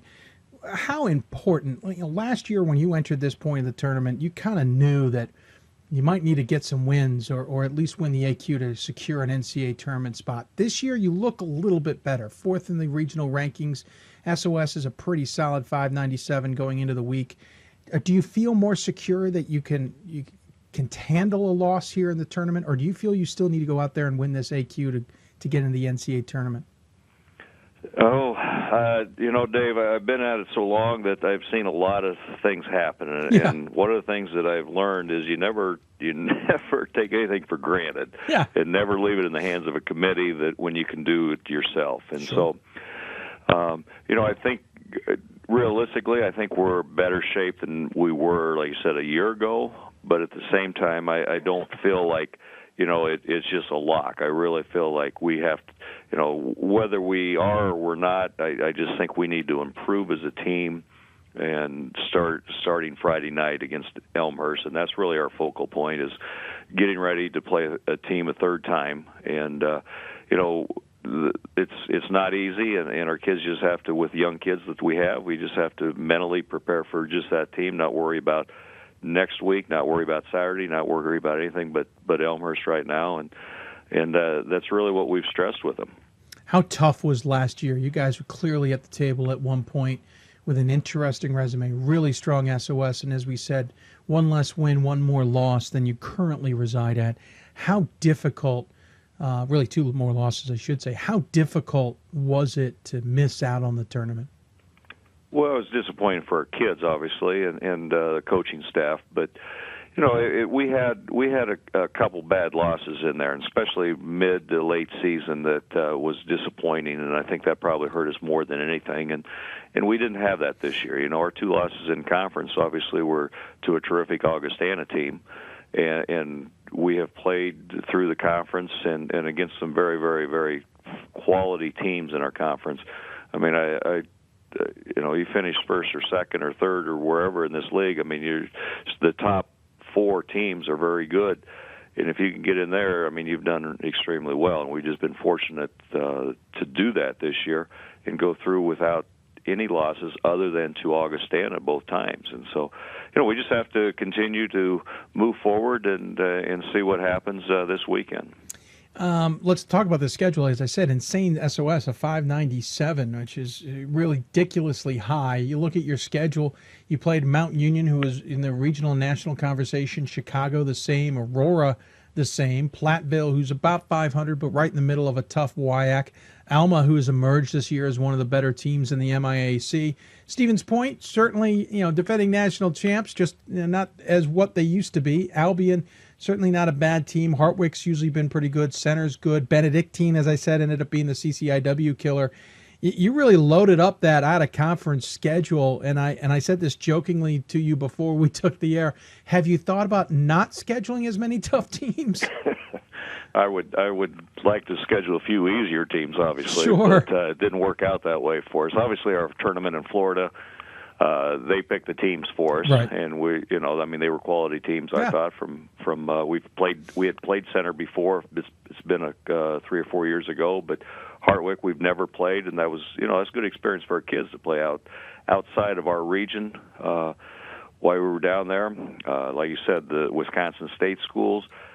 Always tough. I mean, you always, it's a 50-50 with them whether you really want to play a state school out of there because they're so good. But at the same time, I always feel like it helps our kids. I mean, it's going to make them better. And then, Aurora, Benedictine are close to us, so that's natural for us to play. It saves us money also, and we've always played since I've been here, and will continue, I think. And they've had both of them have had tremendous years this year, especially Benedictine. I mean, they were having a fantastic year. So the Alma was a new game for us. It was over there. I mean, I thought our kids played well. It just early in the season, we were ahead at one point, especially late, and got away from us. They hit a shot. We had a chance actually to win the game, but didn't fall for us. It just. Albion has always been good, so our schedule is what it is, and we couldn't have changed it, so we just had to go on ahead and played it. And like I said, I really think it helped us, Dave, grow up as a team. I mean, sure. I think when you do that, you have to have strong leadership from your seniors, and I really felt like you're not sure going in, but after being through the season, I really feel like we've had tremendous leadership. Well, certainly an impressive resume that you guys bring to the table. Obviously, second in the conference. Should point out Illinois Wesleyan's on the other side of this, who will take on Augustana. Of course, Illinois Wesleyan 13-12, 7-7 overall. Coach, just what's made this team click? What's been the key parts to this team?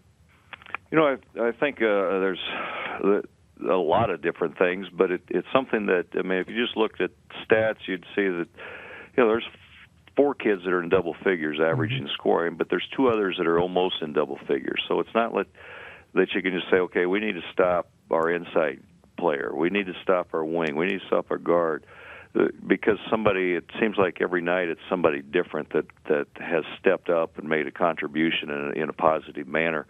Where maybe somebody that had a great night the night before doesn't have something, but somebody else steps in, and they're accepting their roles, and defensively they're continuing to get better and better. We just need to stay hungry, and I think that's the biggest thing is being hungry and matching everybody's intensity. Winner, or should say, if you were to unfortunately lose, do you have plans to watch the bracket show with the team on Monday? I haven't thought that far ahead. I would guess so, but I don't know. Like I said earlier, all I'm worried about is Elmhurst right now. No, I know, so but I can't. You can never look past that, and that's what our focus has been on. So maybe on Sunday you call me, I'll give you an answer. I might just do that if I find the time. Well, Coach, thanks so much for joining us. Really appreciate it. Tremendous season, to say the least. Good luck this weekend. Obviously, Elmhurst ahead of you here on Friday, and championship on Saturday if needed. As always, though, we give the coach the final word. Any final thoughts you want to share with those who may be tuning in? Not really. I appreciate all you do, and I appreciate having me on. Thank you, Thanks, Coach. Dave. Absolutely. Yep, thank you. Todd Raran from number 11 North Central. Again, they'll take on Elmhurst on Friday night at Rock Island, the tournament taking place at Augustana. They'll either face Augustana and Illinois Wesleyan after that, should they win. Of course, all of those teams they faced just in the last month of the regular season. Of course, I want to thank Coach Todd Raran for joining us on the City of Salem Skype hotline. Of course, or I should say just the hotline, wasn't Skype. City of Salem, the host of the Division III Men's Championship weekend for the 20th consecutive year. They'll hand out their 19th men's championship coming up here in March. Get your tickets today. When we come back, we'll answer some of your questions. Still ahead, we'll talk to the winner of Salisbury and Mary Washington in the CAC semifinals, and we'll break down what exactly the SOS means with our math expert, Matt Snyder. That's all ahead here on Hoopsville. You're listening to Hoopsville, presented by D3Hoops.com. For the WBCA and ABC studios, more Hoopsville right after this. With every basket and every stop, the skill of elite student athletes will be on display. The sights, the sounds, the intensity of an NCAA championship. It all comes down to this moment, and the winner takes it all. Be there to share the experience with your family and friends. The 2016 NCAA Division III Men's Basketball Championship, March 18th and 19th at Salem Civic Center in Salem, Virginia. Visit ncaa.com/tickets to score your championship seats today. The love of the game. But for those of us who are Division III student athletes, it's more than that. A lot more. Sure, the game is important. But as we work so hard to build both mind and body, it's more about team. That is why NCAA Division III teamed up with Special Olympics. And in giving the gift of sport to those for whom it seemed an impossible dream, we are working to make this a better world. Help us keep that dream alive. You can make a difference. College basketball lives in Kansas City at the College Basketball Experience at Sprint Center. The College Basketball Experience is the place to get your game on. It's not a museum, it's an experience you won't forget. Discover the history of the game in the National Collegiate Basketball Hall of Fame, featuring the Gallery of Honor, Mentor's Circle, and Honor Theater. Suit up in the latest CBE logoed Nike gear at the CBE Hoop Shop. Elevate your game today and visit the house that college basketball built. I used to never really talk. Ever.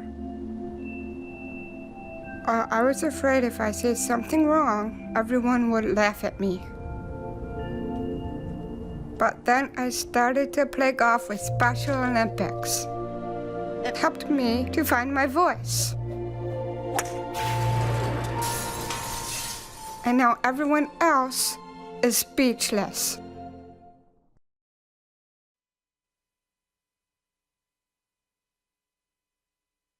Welcome back to Hoopsville, everybody. Hope you're enjoying the show. We've been jam-packed as we promised you.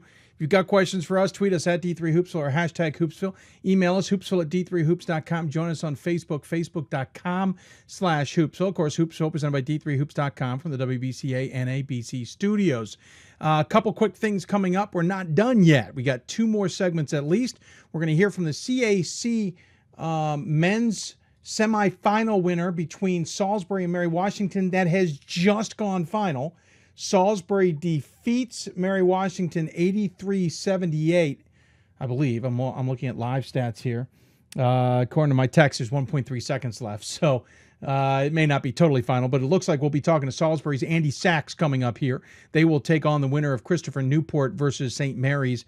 That game is about halfway through. We'll get you a scoring update on that. Also talk to Matt Snyder, our numbers guru, our strength of schedule guru. We'll talk to him about the strength of schedule and some aspects of that. We'll also answer your questions. If you have them, fire them at us at D3Hoopsville and hashtag Hoopsville.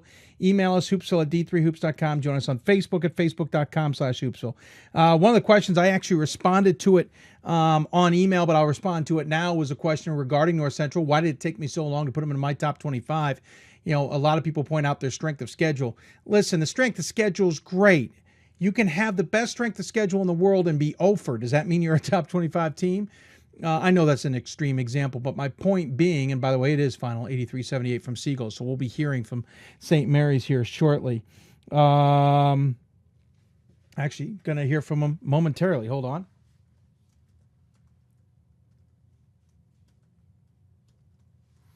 Doing this a little bit on the fly, but what I was basically saying was, you know, because they had a great strength of schedule is wonderful, but if they weren't winning, I was leery. They didn't have a great start. Remember, we talked about that at the beginning. A lot of tough games and not a bunch of losses, but losses. And every time I was about to buy into North Central, they'd take another loss or there'd be an outcome that I really wasn't all that sure about. So from my point of view, I was nervous about North Central. Great SOS, but wasn't winning enough games. We're losing too many games. And so I wasn't ready to buy into North Central. They won some games late in the season. They got Elmhurst a second time. That's the kind of stuff I finally accepted and bought into, especially in a parity year, especially in a year where a lot of teams are winning games. It's tough to kind of nail down who are the good teams. And strength of schedule is nice and all, but it's not all that in a bag of chips if you can't win games. And believe it or not, that's why North Central missed out on the NCAA tournament last year. Great SOS. Didn't get the job done when it came to enough wins. Another quick question was, does Virginia Wesleyan have the longest active NCAA tournament streak in men's basketball? I think the answer is no, but I'm not positive, Andrew. I need to double check it. I have that up in front of me. We'll get to that in just a minute.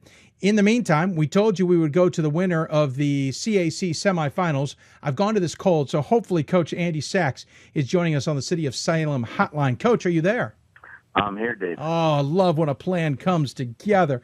First, I'm glad I'm talking to you, Dave. Yes. First and foremost, congratulations on the win. Hard fought. Thanks. Mary Washington, I was watching on Twitter and live stats, really made it good tight. Players. And I know you mentioned it on Hoopsville, a few nights ago. I mean, they don't have a senior that plays, and they're going to be really, really good next year. They got a really good junior and sophomore class, and probably the best freshman in the league. Well, congratulations on the win. You're right. Mary Washington certainly emerging, and now I know you're listening to the show. I should take note of that more often and sneak some Easter eggs in there to see if you're paying attention. 83-78 came down to the end. Quickly, I'm looking at your stats. You guys shot 45% from the floor, 52% from beyond the arc, 14 of 27. That is insane.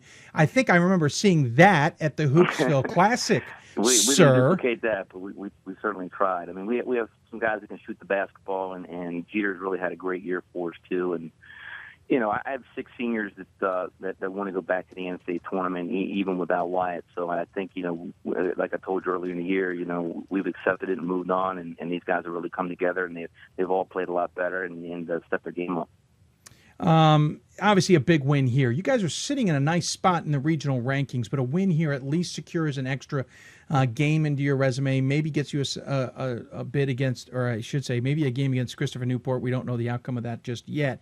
But Right. How important was it to get to the CAC finals in your mind? Well, I mean, as you know, a couple of years ago when I was at Bethany, we got upset, and I don't take anything for granted after being third in the region and not getting the NCAA tournament. So I think obviously we're going to play with if we play Newport, we'll be the number 5 team in the country, and from my understanding, we have the hardest SOS in the region going into this week. So we played a really tough out-of-conference schedule. We got good wins against DeSales and Worcester and Virginia Wesleyan and Southern Vermont.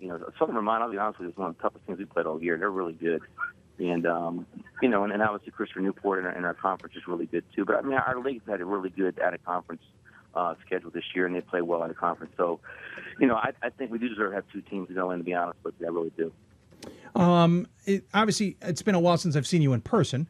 I saw you at the Hoopsville Classic, and as you said, guys came out of there kind of on fire, played pretty well, hit a bit of a lull spot in the middle of the season with losses to Christopher Newport, Penn State, Harrisburg in 2 out of 3 games, then lost to St. Mary's at the beginning of January after your trip to Puerto Rico, and then got back on, then lost to York and Christopher Newport yet again. You've had these fits and famines a little bit during the season. Tell us, though, what has been the trials and tribulations this year? Well, I think, there's 2 things for us. We really don't have a post guy. So, I've kind of forced Gordon into doing something that he doesn't really want to do, but he does it for the team, and we try to spread you out. So, that's part of the issue. And the other, our point guard play has been kind of spotty, but when our point guards play well, we're pretty good. And, Adrian, and I love him to death, he's been inconsistent, but he also leads the league in steals, and part of that is how we play. But he had a couple games with no assists, and that's not what point guards do. So when he plays pretty well, we're pretty good. Back in the national rankings at number 23, is that a significance for you guys? Is that something that you're proud of after kind of being there earlier this season and then falling off? Yeah, I mean, again, I think at the beginning of the year, losing Wyatt, I mean, they all kind of looked at each other. You know what? Everybody's got to get better, and we had that good start. We played a tough schedule, and we had some tough losses. The home losses are the really killers for us with St. Mary's and Harrisburg, but we beat some good teams, and I think we played a really hard out-of-conference schedule, which I want to do every year. And I think certainly we deserve to be one of the 62 teams in the NCAA tournament. So being 23 or third in the region, that's great. We just want a chance to compete for a national championship.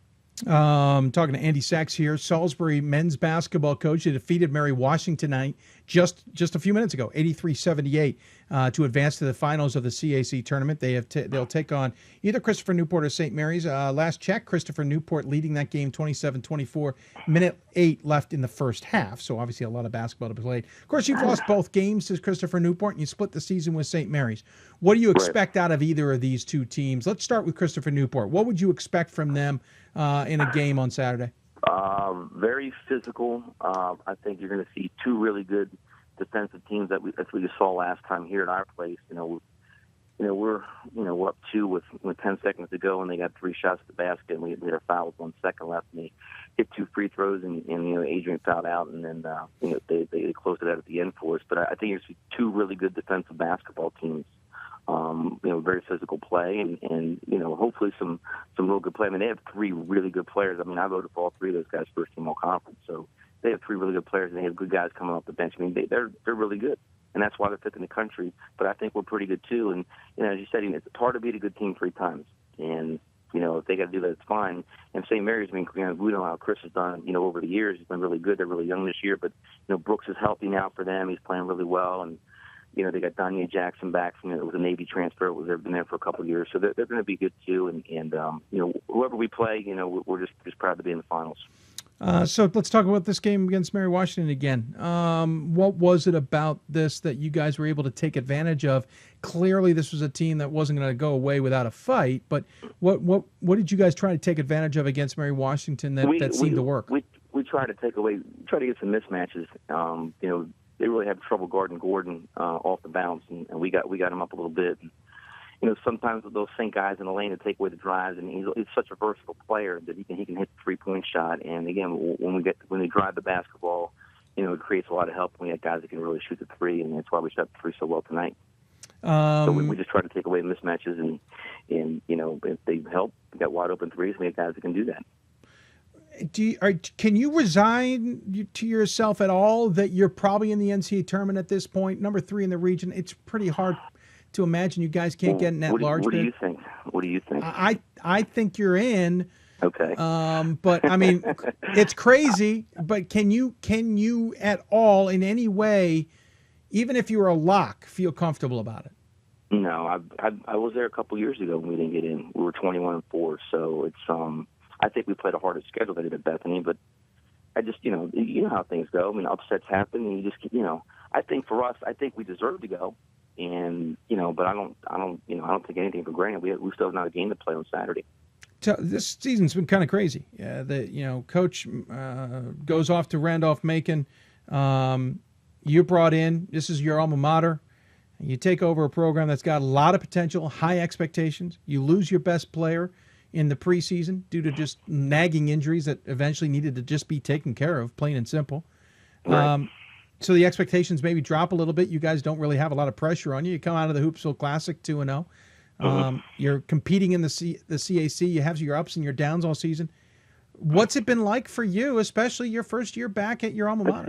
It's been great. We had a great crowd tonight. We had great student support, and we just want to try to build on what they did last year, as I told you earlier in the year. And again, I think all the guys came together and said, this is they want the program to keep moving forward. And when I left here in '92, we were 20-2, and we're really, really good. We're number 2 in the country and lost in Elite 8. And honestly, that I can remember it vividly.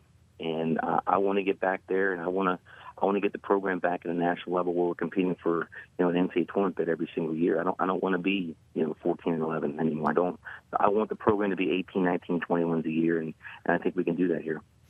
Obviously, your first season in the CACU, it's not like you're not unfamiliar with it, and I didn't mean in a coaching realm. It's a different conference. This used to be St. Mary's in the juggernaut. Wesley was the juggernaut. Christopher Newport entered and certainly made the conference a lot deeper. But Salisbury's reemerged in the last 2 years. They hadn't been in this conversation since the mid to late 90s. Mary Washington obviously carried the mantle a couple of years ago and then has fallen on harder times just due to the fact that there's a transitional period. Sure. Southern Virginia was in the mix at one point. Penn State Harrisburg was in the mix at one point. Marymount seems to be on the edge. What's the future of this conference? How do we read into this conference? I think if you look at the out-of-conference record for our conference teams, I think you'll see a conference that's certainly one of the top, certainly in the top tier in the NCAA. I mean, Virginia Wesleyan was 1-4 against us in our league this year. They beat Southern Virginia, they lost to us, they lost to Wesley, they lost to Mary Washington, lost to Newport. So, as long as all the coaches schedule hard and we try to play the best teams we can possibly play, we want to try to keep our pounding. But it's a really good league. In my opinion, I'll be biased. I think it's a multiple bid league every year, in my opinion. I mean, look, Marcus took Cabrini to a national championship. I mean, they're going to be really good next year. Newport's got pretty much everybody back again. I'm losing 6 guys. I got Wyatt coming back next year. York's got everybody coming back. They have the best big kid in the league. Harrisburg's going to have a lot. I mean, and then St. Mary's is young. They lose Brooks and Jackson, but they got a lot of young freshmen. So the league is really good. There's no gimmies. Southern Virginia's going to be good. They got a lot of older guys. So it's a good league. I'll be honest, it's better than the Pac. But the Pac's got good teams, and the St. Vincent's really good. Bethany had a good year this year. I know they just lost to Thomas More, but they had a really good year. You know what? It could be an insane year next year. That York Center, oh wow, it's great. He's great talent. Great talent. It's great. And Mary Washington's got a great building. Obviously, Newport does. And, but again, the building's great, Dave. But you want to fill what you have, and you go to Wesley with 400 people in there, you can't breathe. Yeah, that's the truth. So they're all hard places to play, and but that's what you want. You want to play at a high level in college basketball, and I certainly think this conference brings that to the table. Well, Coach, I'm pretty sure you'd rather be doing anything but talk to me right this minute. You'd probably like to go celebrate this win. Actually, when Tim said we're going to do it, I wanted to talk to you. Okay, so that's good. It meant it was a good sign, right, Coach? Yeah. Well, thanks so much for joining me on the show. Really appreciate it. I appreciate it. And as always, I give the coach the final word. Any final thoughts you want to share with those who may be tuning in? I think what you do for Division III hoops, Dave, is beyond reproach, and I appreciate everything you've done. I know a lot of the college basketball fans that follow this level certainly appreciate it too. Well, thank you, Andy. I really appreciate that. You got it. Good luck this weekend. We'll talk to you soon. All right, brother. Thanks, man. Bye-bye. Andy Sachs joining us on the Hoopsville Hotline, presented by the City of Salem. Of course, City of Salem, the host of the Division III Men's Basketball Championship weekend for the 20th consecutive year, 19th championship title handed out. If you've heard that and don't know that, remember, 2013 we handed out the title in Atlanta after hosting the Elite Eight and Final Four in Salem. Get your tickets today to head to the Roanoke Valley. I will be there. Why wouldn't you come and hang out with us? We'd love to see you there. Get your tickets today. City of Salem, host of our hotline here on Hoopsville. Couple quick notes from that game today. I want to thank Tim Brennan, by the way, for sending these notes along, Sports Information Director at Salisbury. Good man who suggested this idea and coordinated with Clint often at Mary Washington to get one of the winning coaches on the show. Really appreciate it. Salisbury was 6 for 10 to start the game from beyond the arc from 6 different players. 3 ties, 5 lead changes just in the first half. By the way, that 3-point shooting from Salisbury reminds me of the Hoopsville Classic. They were insane in their second game. Let's see. Mary Washington took a 51-49 lead in the second half, and Salisbury went on a 9-3 run, which gave them the lead for good. Was cut down to 2 with less than 30 seconds left, but Salisbury was able to hold on. They ended up shooting 14 of 27, as we mentioned, from beyond the arc. Chad Barsakowski, 15 of 30, made 15 of the last 31 three-pointers over the last 6 games. Insane. Salisbury led by Gordon Jeter with 17, Brad Barsakowski with 15, Justin Whitmer with 13, and Justin May with 10. We're going to take a break. When we come back, we're going to break into what this SOS really means. What does this number actually represent?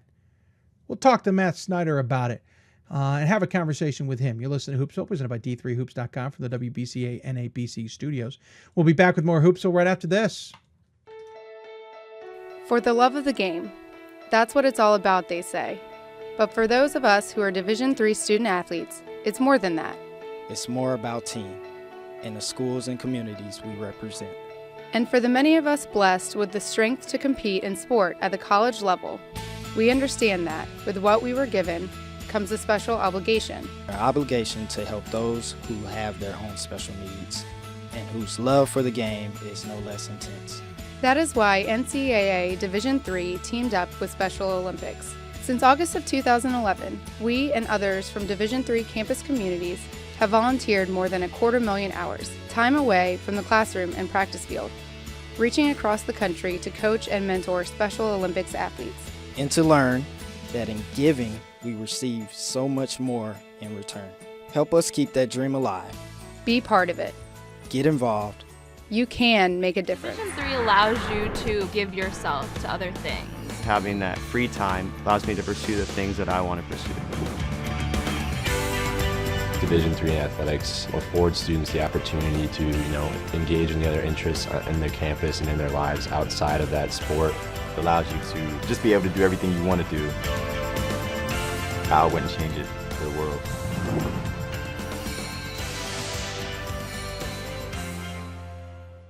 College basketball lives in Kansas City at the College Basketball Experience at Sprint Center. The College Basketball Experience is the place to get your game on. It's not a museum, it's an experience you won't forget. Discover the history of the game in the National Collegiate Basketball Hall of Fame, featuring the Gallery of Honor, Mentor Circle, and Honor Theater. Suit up in the latest CBE logoed Nike gear at the CBE Hoop Shop. Elevate your game today and visit the house that college basketball built.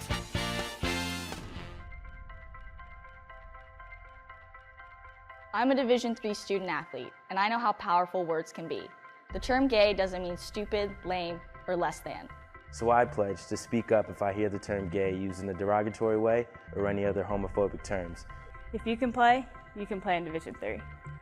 I'm a Division III student athlete, and my teammates unconditionally accepted me as part of their family. So now I pledge to do the same for others.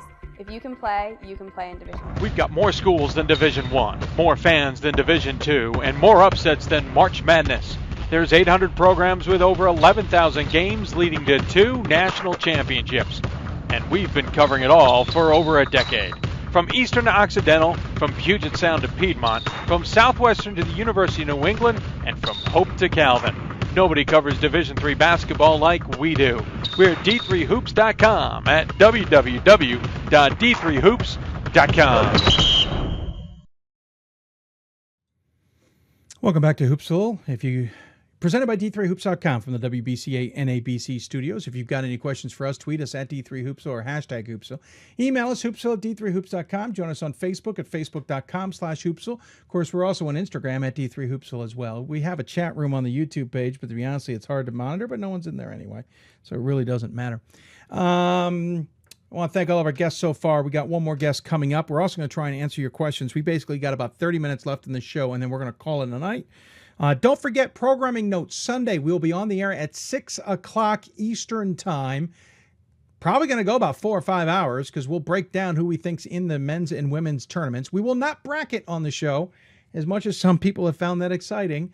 We have things to do, including myself. I will be the analyst once again for the NCAA's announcements of the men's and women's brackets on Monday morning, which means I have an early start on Monday, which means we can't stay up late on Sunday. But Pat Coleman and I will, and others, will select the teams we think make the NCAA tournament. Pat will then do that work with others overnight to bracket them. As much as I enjoy bracketing, to be honest with you, I just need to get ready for other things the next day. Of course, don't forget, on the men's side, we were 19 for 19 last year. On the women's side, 18 for 20. So, we got a bit of a reputation to live up to say the least, though I will freely admit, I think this year will be insanely difficult, to say the least. Quickly, before we get to our next guest, want to go through some scores from around Division III.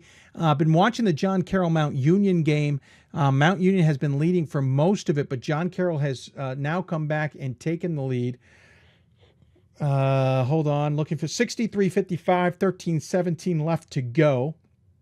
Marietta defeated Baldwin Wallace earlier, 91-66. So Marietta will move on to face either John Carroll or Mount Union in the OAC Championship. Johnson and Wales leads Emmanuel 74-54. North Carolina Wesleyan and Averett nip and tuck 39-32 at halftime. St. Vincent and Westminster, same score at halftime, with St. Vincent leading the way. Other quick score updates: East Texas Baptist gets past Mary Hardin Baylor 70-64 in the quarterfinals of that SCAC tournament. They play 3 games. We mentioned Salisbury defeating Mary Washington. We're keeping an eye on the Christopher Newport game. Christopher Newport's got a 2-point lead on St. Mary's at halftime. No other scores jumping out. Quickly on the women's side, that we know of. Some of these games are in action. We don't have scores, but others. St. Thomas leads Concordia Moorhead. 5 minutes left in the third quarter, 39-28. Ohio Northern is trailing Baldwin Wallace 61-56. 1:27 left to go in the game. We will keep an eye on that one. Upset alert there. Baldwin Wallace could ruin Ohio Northern's day. We just had Michelle Durand on the show earlier, as you might remember.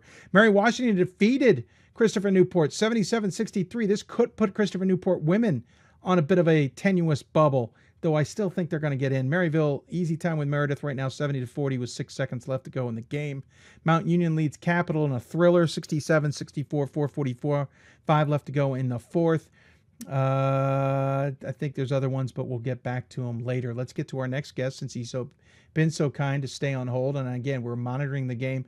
Baldwin Wallace leads Ohio Northern 63-58.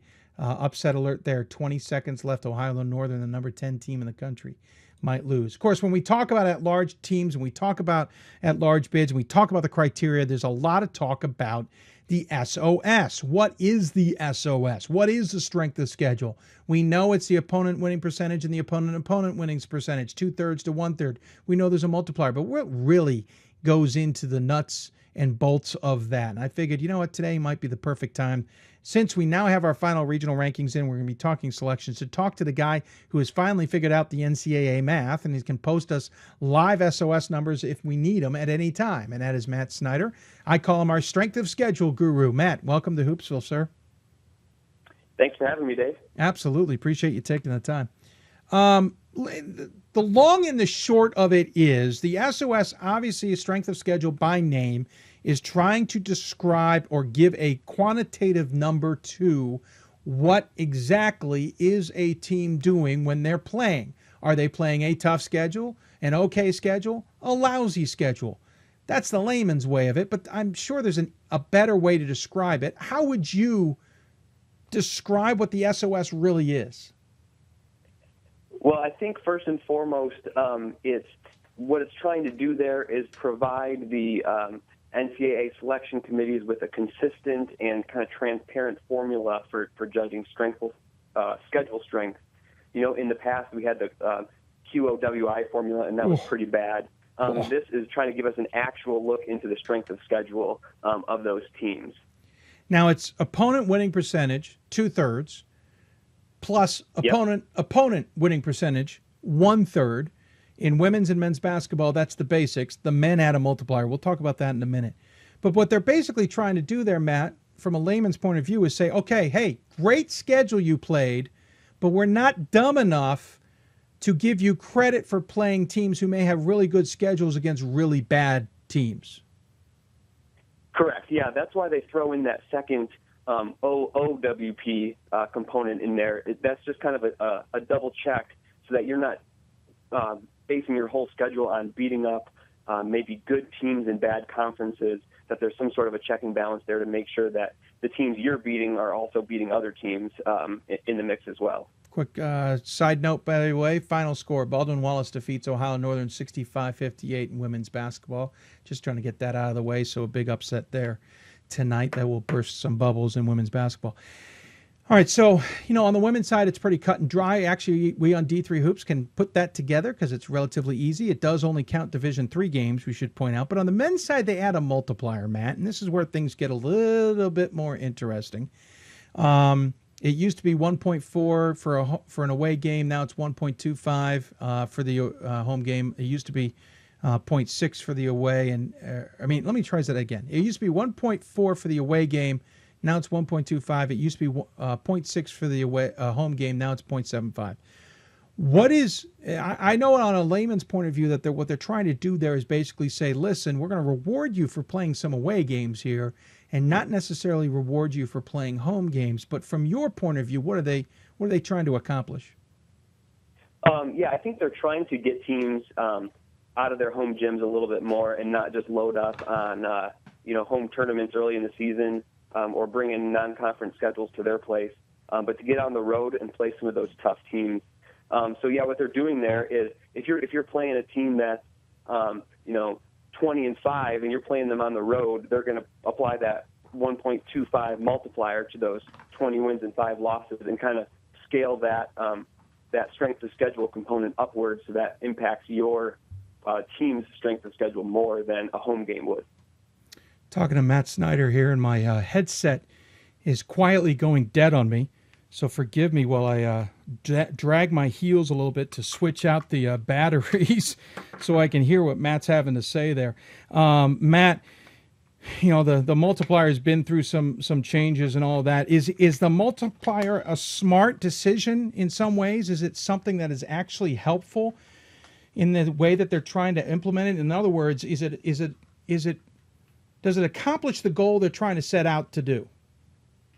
I definitely think that in theory the multiplier is a great idea, because we all know that playing the same team on the road is a lot more difficult than playing them at your own place. So I think conceptually that's great. I'm not convinced that it's actually being implemented in the best way, but we do see that it is generally rewarding teams that are playing more road games than home games. Is there any way you'd implement it differently? I mean, would you tweak the number maybe? Would you adjust something about it? What would you do? Yeah, I would. I still think it's a little bit heavy-handed. Like you were saying, it was originally 1.4 a few years back when they implemented that, and that was way too much. I think we saw that right away. I would maybe go with like a 1.1 or 1.15 instead of a 1.25. That's sort of maybe a minor tweak, but I think it's a little heavy-handed. I would also like to see the way it's applied on a per-game component basis to be against the percentage instead of the win-loss total. Don't want to get too far into the numbers there, but I think the way they're doing it now isn't really rewarding teams for playing road games so much as it's just weighing the road portion of their schedule more than the home portion. Interesting. I know you and I have talked a lot about that, and yeah, that we're going to get really inside baseball if we go far into that one. I don't want to kind of give everybody, if you ever want to talk to Matt, he's on Twitter. There's a couple ways to follow you, by the way. Which one would you, FFTMAG, or is it Snyder_Matthew? Either of them good? The Division III basketball, mostly at FFTMAG. The Snyder_Matthew is going to get you a lot of Detroit Tigers baseball and bad dad jokes. Well, as a dad myself, sir, and one who likes to tell good jokes and been told they're bad, I'm okay with those. As a Cubs fan, I'm not going to follow you as a Detroit, so forget it. So I'm going to go with the. I'm going to split my money and go FFTMAG. Sure. So listen, So listen, you know, when we talk about Division I, one of the things everyone talks about is RPI. And one thing I know is that RPI technically exists in Division III, but the one thing I always hear is that RPI is hard to use in Division III because there isn't as much of a national crossover as we see in Division I. Meaning North Carolina is playing UCLA. That's a common game in Division I basketball. It's not common to see Christopher Newport play Whitworth in Division III. So what is the SOS trying to replicate the RPI, though, in a way that is similar, or is it a very different number trying to do the same thing?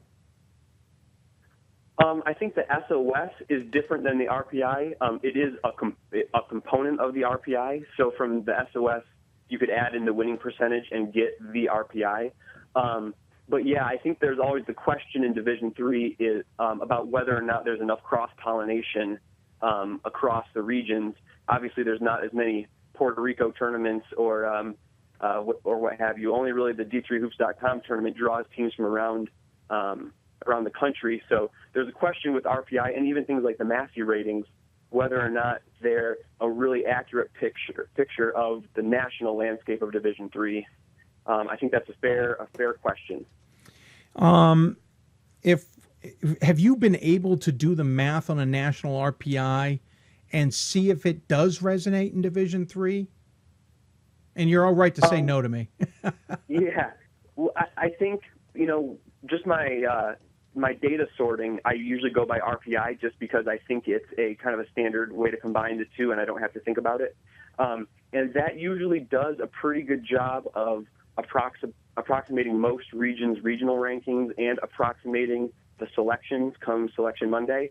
But, you know, it's not perfect. There's a lot of other tweaks they do. There's a lot of other criteria they try to look at But I think just to kind of get an original smell test or initial smell test, I think it kind of passes as far as what the committees are sort of doing with teams. Okay, so the SOS is one of the main criteria. Obviously, there's a lot of primary criteria. There's SOS, there's wins-loss, excuse me, results versus regionally ranked opponents, head-to-head, common opponents. There's secondary criteria, which includes overall record. I mean, we can go through the whole list. The SOS becomes a primary talking point, Matt, as you know, because when we look at these teams, the easiest way to evaluate a team is look at their win-loss, look at their SOS, look at their results versus regionally ranked opponents. That's the data that comes out from the NCAA.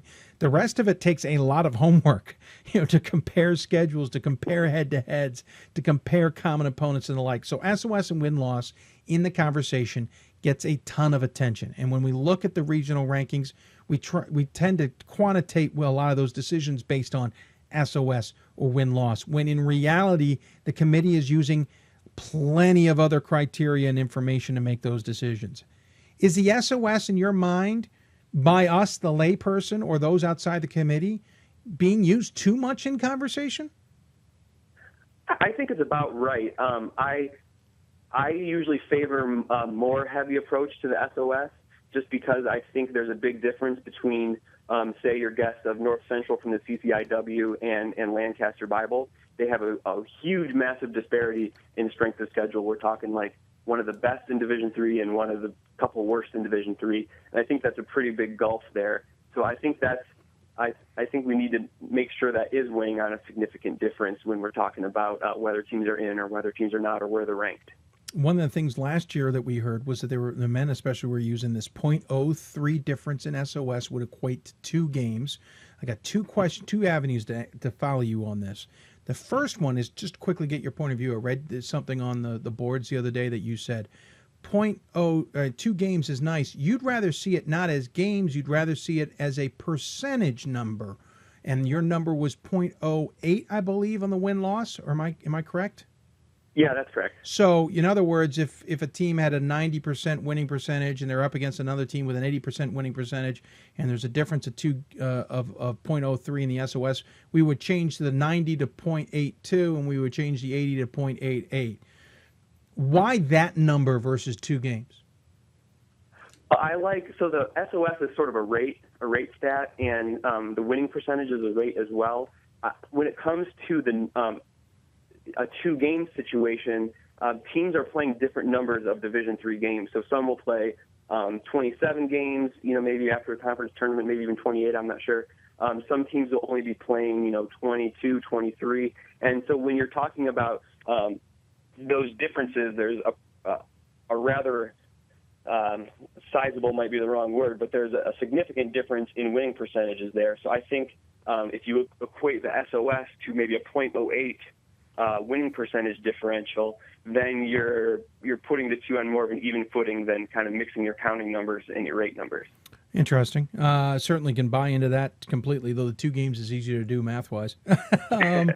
On the flip side of that, last year we heard 0.03 to 2 games, but once it got to 0.06 to 4, the committee was telling us they're not quite sure they can just go with a straight line. However, this year the committee seems to be drawing that straight line. Conversations I've had with all kinds of people around the country in all facets of this start to feel like maybe a bell curve is more appropriate, that at some point this thing's got to peter out, and that no matter what your SOS is on the height or the low, that it can't be a straight line. Do you have an opinion on that? I don't know the right answer. I think it seems intuitive that it cannot be a straight line at the extremes. So, if you're close to a 100 winning percentage, then you're going to break down there.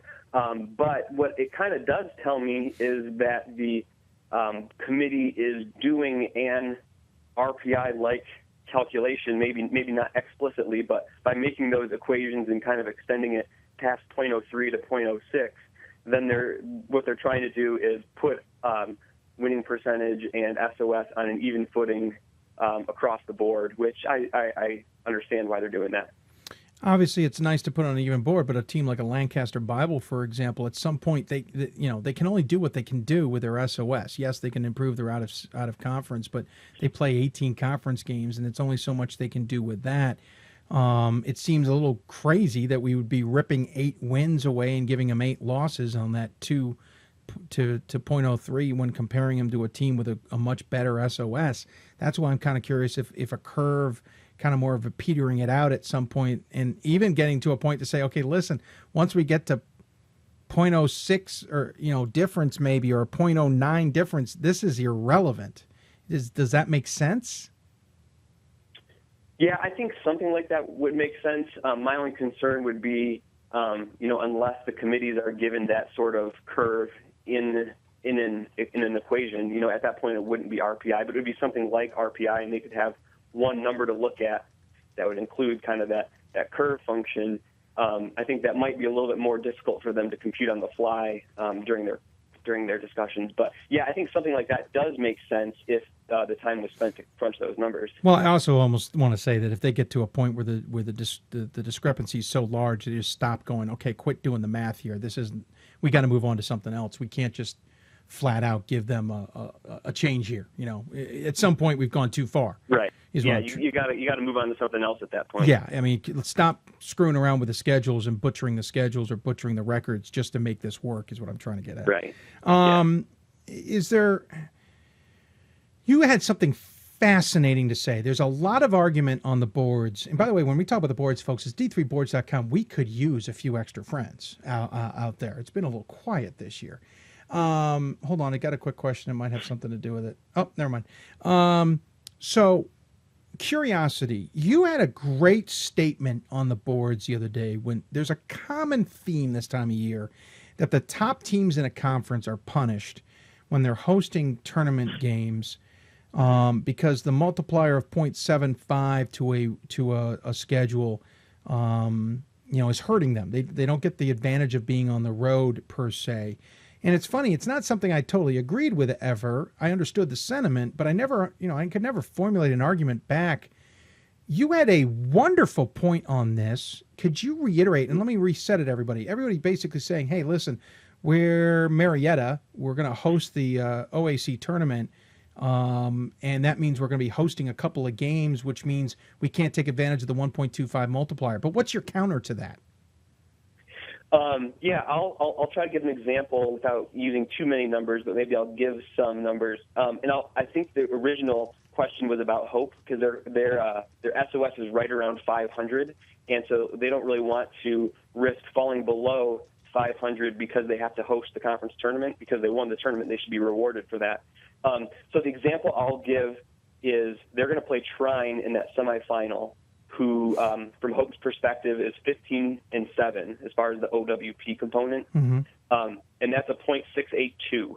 So the multiplier does not get applied to the .682 and send that down.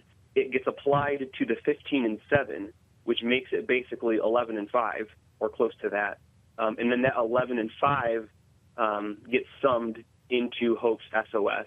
So it still adds a .682 component to raise Hope's SOS.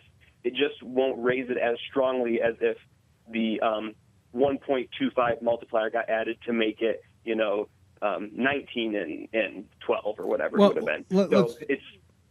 Let's turn that back. So in other words, what you're trying to say is you're already benefiting for playing the team with an above 500 record. You're already going to boost the SOS. You're either just going to boost it by 0.75 or boost it by 1.25. You're not going to necessarily hurt your SOS. Right, as long as you're still playing good teams in a conference tournament semifinal or final, you have no chance of hurting your SOS. As long as those teams are above 500, it's going to continue to pull your SOS above 500.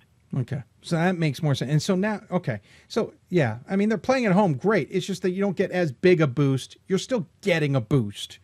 You're not going to have your SOS go in the opposite direction on you, is basically what we're trying to get at. And I love that point of view. Yeah. Don't want to go too much further. I don't know if anybody's had any questions. They've been kind of quiet on the chat rooms, and that happens. I'm quickly checking my email in case something slipped through me here that we missed out on, and I don't see it. So nothing to worry ourselves with. Grand scheme of things, is SOS. You know what? You said something to me off air earlier today when we talked. you said the SOS is actually not a bad thing.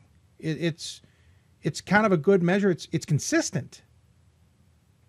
Yeah, it's I don't think the SOS implementation gives us a maybe quote unquote perfect number, but it's been consistent for a few years. The formula is pretty simple, although it probably does take a computer to calculate it. It's still pretty simple and transparent, so all the coaches should understand what it's doing. And I think that's beneficial to have, something that they can point to in the criteria to say, look, this is the calculation, this is what we're going on, plan your schedules accordingly. It's fair for everyone around the country. And I like that aspect, that it's clear, it's consistent, and it's become familiar to us. QOWI was a nightmare, clearly. SOS has certainly been tweaked and evolved and worked its way, and certainly it may go through some more evolutions as we move forward. Does it work for you? Would you rather see an RPI? Is there any change you'd want to make to the SOS? I would like to see some sort of RPI, just because it removes any question about how to combine these two. I think they're the two major criteria. Winning percentage and strength of schedule. So I would like to see something there. But the biggest thing for me is that it's whatever they do is transparent, so we can all see what they're doing. We'd like to see them release more data even. But as long as it's transparent and consistent, that's the first place to start. The second thing to do is to make it a little bit better. And I don't have all those answers. It's going to take a numbers person to crunch those and see how we can make maybe the SOS even more accurate. But I like at least that it's transparent and consistent. Well, Matt, I really appreciate you coming on. Obviously, we'll be crunching your numbers when we try and figure things out coming up here on Sunday evening. I think you usually hang out in the background firing us information. I have your link automatically up on my bookmarks for my browsers, including the spot where I don't have to go looking for it. I just click right on it. I know you sent that out earlier, and we retweeted it as well. It is good information. And Matt, I should say this is the first year in several that you weren't really all that worried about hitting the number on the NCAA. We knew you had it right the first week. Yeah, thanks to some back and forth with you, we were able to figure out that we had that equation solved by the end of last year. So it's good to see that they're still plugging along with the same thing, and that we can accurately predict what they have to say. It's a nice relief, isn't it? Yeah. The last couple of years have been crazy. Yep. Well, Matt, thank you first off for your hard work. It's great to have a resource like that, since it is a difficult math equation to figure out. And on the flip side, I enjoy hearing your breakdowns. Listen, a lot of us don't agree with selections on the boards because we're seeing the data differently, which is exactly how the committees are having this conversation. And so, your point of view and my point of view and Pat's point of view or somebody else's point of view being all different is exactly what's going on in committee meetings. So it's great to hash it all out. Really appreciate your numbers. Can you let everybody know, though, how often you're going to be updating them between now and the end of Sunday night? Yeah, I will be running updates nightly, usually after the last game has happened, or, once again in the morning if there's a West Coast game involved. And for anyone out there who's looking for some of this data, the website I'm putting it on right now is DetroitJockCity.com, and just follow the top link bar to the college tab, and then drop that down to Division III regional ranking data, and that's where I'll update it. So every night from here on out through conference tournaments, I think we got, 4 days left till Election Sunday. So, every night. DetroitJockCity.com did not realize what they were getting into when you came on board. That's all I got to say. Yep. Hey, Matt, thanks so much. I always give the final word to the guest. Any final thoughts you want to share with those who may be tuning in? No, just thanks for having me on. Thanks for letting me share my data. Encourage everyone to support your fundraiser there. I think it's a very valuable thing to have your show on Division III basketball. Well, thanks, Matt. I appreciate that shameless plug by yourself there. Good. Thanks very much. I know you and I will be talking online quite a bit in the next few days, to the point of probably talking more to ourselves than our wives. But in the meantime, thanks so much for coming on. I really appreciate it. All right. Thanks for having me. Matt Snyder joining us. Appreciate it. He crunches the numbers very nicely. FFTMAG is how you can follow him on the tweets. We certainly follow him quite a bit on the boards. Good information. And again, you can read into this all kinds of different ways. Heartbreaking news for me, folks. Greenville men's basketball lost in the SLIAC tournament. Westminster beat them. Killing me. I was rooting on Coach Barber and his Greenville team, but they lost today. They will not make the NCAA tournament. And the Triple C final, Roger Williams, the 6th seed, versus Endicott, the 4th seed. Buckle your seatbelts, everybody. That one will be interesting. We mentioned the upset, Ohio Northern women's basketball losing tonight. I'm trying to see if we got other score updates for you. We're obviously curious about how Christopher Newport did. By the way, you got questions for us for the last few minutes of the show. Tweet us at D3Hoops or hashtag Hoopsville. Email us hoopsville@d3hoops.com or join us on Facebook, facebook.com/Hoopsville. Christopher Newport is in a dandy with St. Mary's here.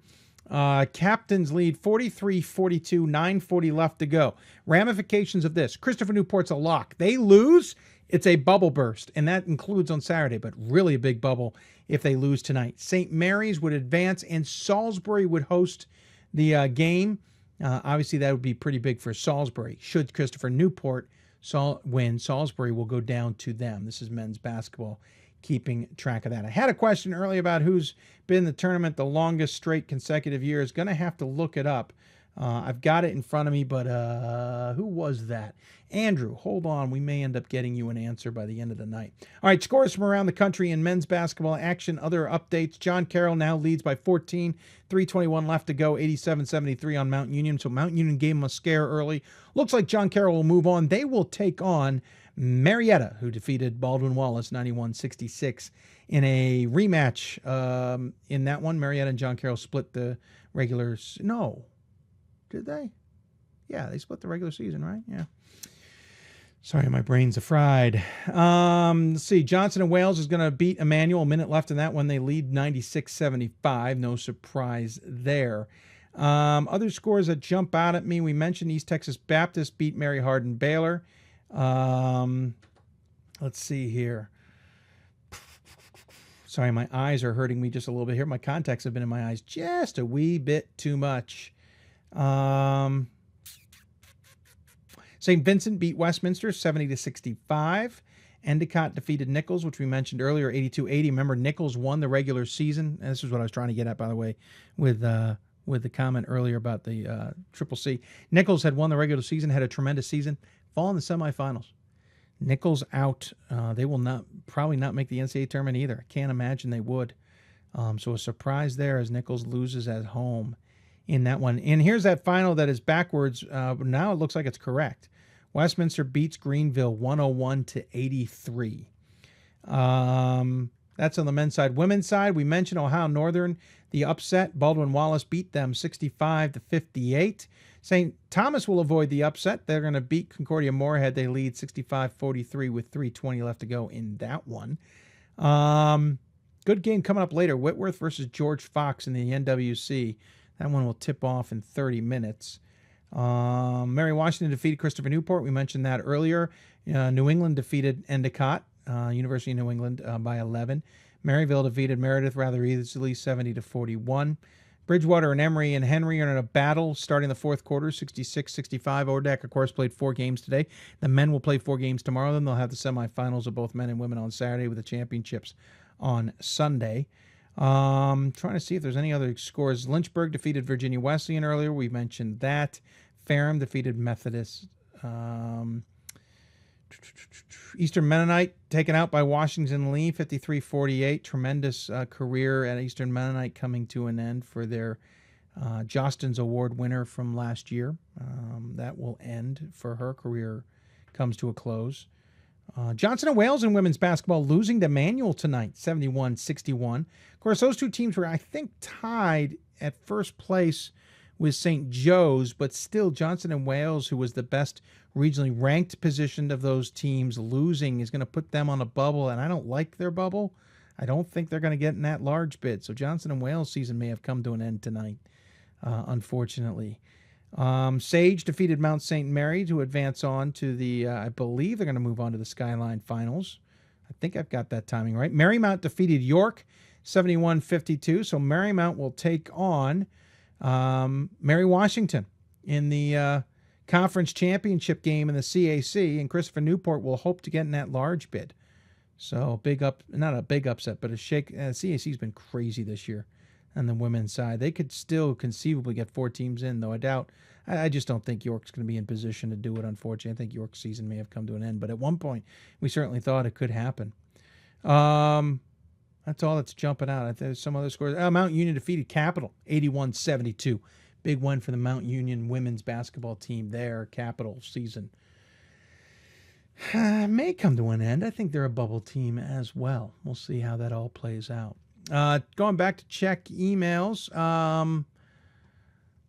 Nothing else, so we're going to probably wrap it up. Reminder, Sunday show, 6 o'clock Eastern time. Oh, fundraiser. I knew I forgot something. So, we tweeted this out earlier. Special link if you are to contribute to the fundraiser. I want to really thank everybody who contributed today. Today's been a really good day.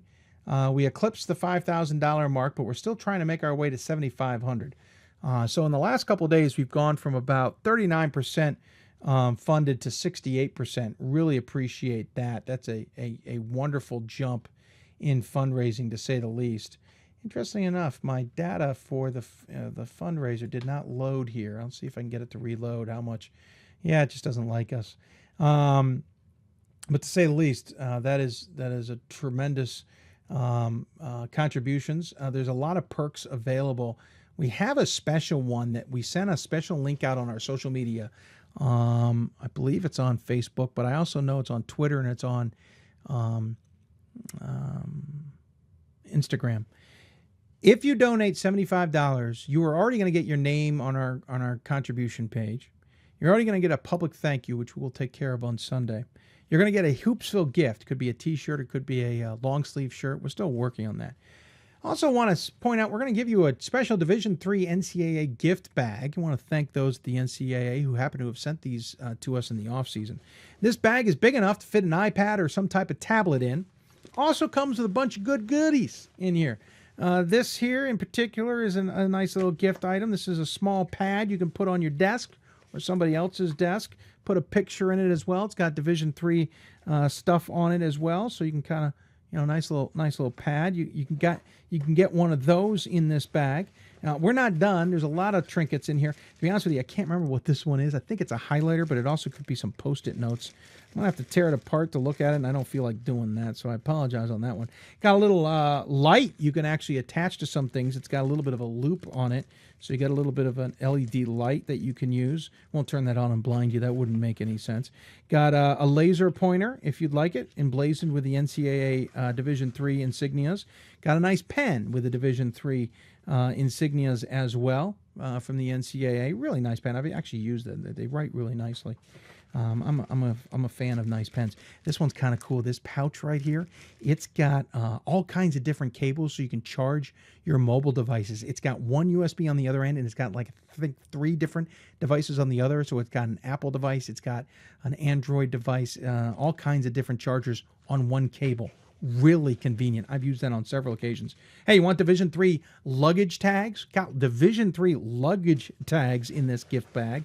And then you've got a USB dongle. You can actually get 4 different ones into one dongle. Got Division III on it as well. I think that's it. I thought there was something else in there. Some of these gift bags may have a couple other little trinkets in there. It all is going to be kind of random when we send them out. But I want to thank all of those at the NCAA said we could use it for this fundraiser. This is a chance. Again, we tweeted out the link earlier. We'll tweet it out again. You can get a chance. If you take the $75 one, which already has... and it's only via that special link, you'll get this added bonus gift. We only have 4 available. If we happen to run out, we'll try and dig up some more and do another one. But we only have 4 of these available, so first come, first serve on those. And any bit helps. So take advantage of it. These are actually really... I use this bag all the time to protect my iPad. I have a case on it, and it's still a smart idea to put it in this bag. And I've used all the other devices in there as well. Really cool thing, and I want to thank again those at the NCAA for helping us out. I want to thank you for helping us with the fundraiser too. Again, we've raised a little over $5,000. Our goal is $7,500. Here's the key about the goal, by the way, folks. The goal indicates how much money we can keep. If we don't hit our goal, we're going to have a fee of about 10%. So we'll lose 10% of our money. So of that $5,000 right now, we'll lose $500 of it. we'll only get to keep about $4,500. If we hit the $7,500 goal, that fee drops to about 4.5%, 5%. So we'll be able to keep more of our money. So instead of losing $750, we'll lose $375. It's business fees, basically, to help run the site. So hitting the goal is important, but we can surpass the goal. The more we raise, the more we can do for Division III basketball. The more we can upgrade these studios, the more we can upgrade our equipment. You know, we've had some problems this year, and this is relatively good equipment, but parts of our equipment are breaking down because they've been around for 7 years. We need to do some upgrades. So it's upgrading equipment. It's allowing us to hit the road and travel and cover expenses. Otherwise, we cannot go to games around the country. Plain and simple. It's coming out of my pocket. So this helps us do that, and it helps us do a lot of other things as well, including technically buying those T-shirts. So please help us out. We've tweeted out a few links before. I'm going to tweet out right now the special link that you can have. It's called the Alley-Oop, or the And One, however you want to call it. Special Hoopsville fundraising project perk. Special NCAA gift bag included along with Hoopsville gift. Donate here. Gonna have to take a little bit of the characters off. Hold on a second. That was a little too long. Still too long. We'll figure out.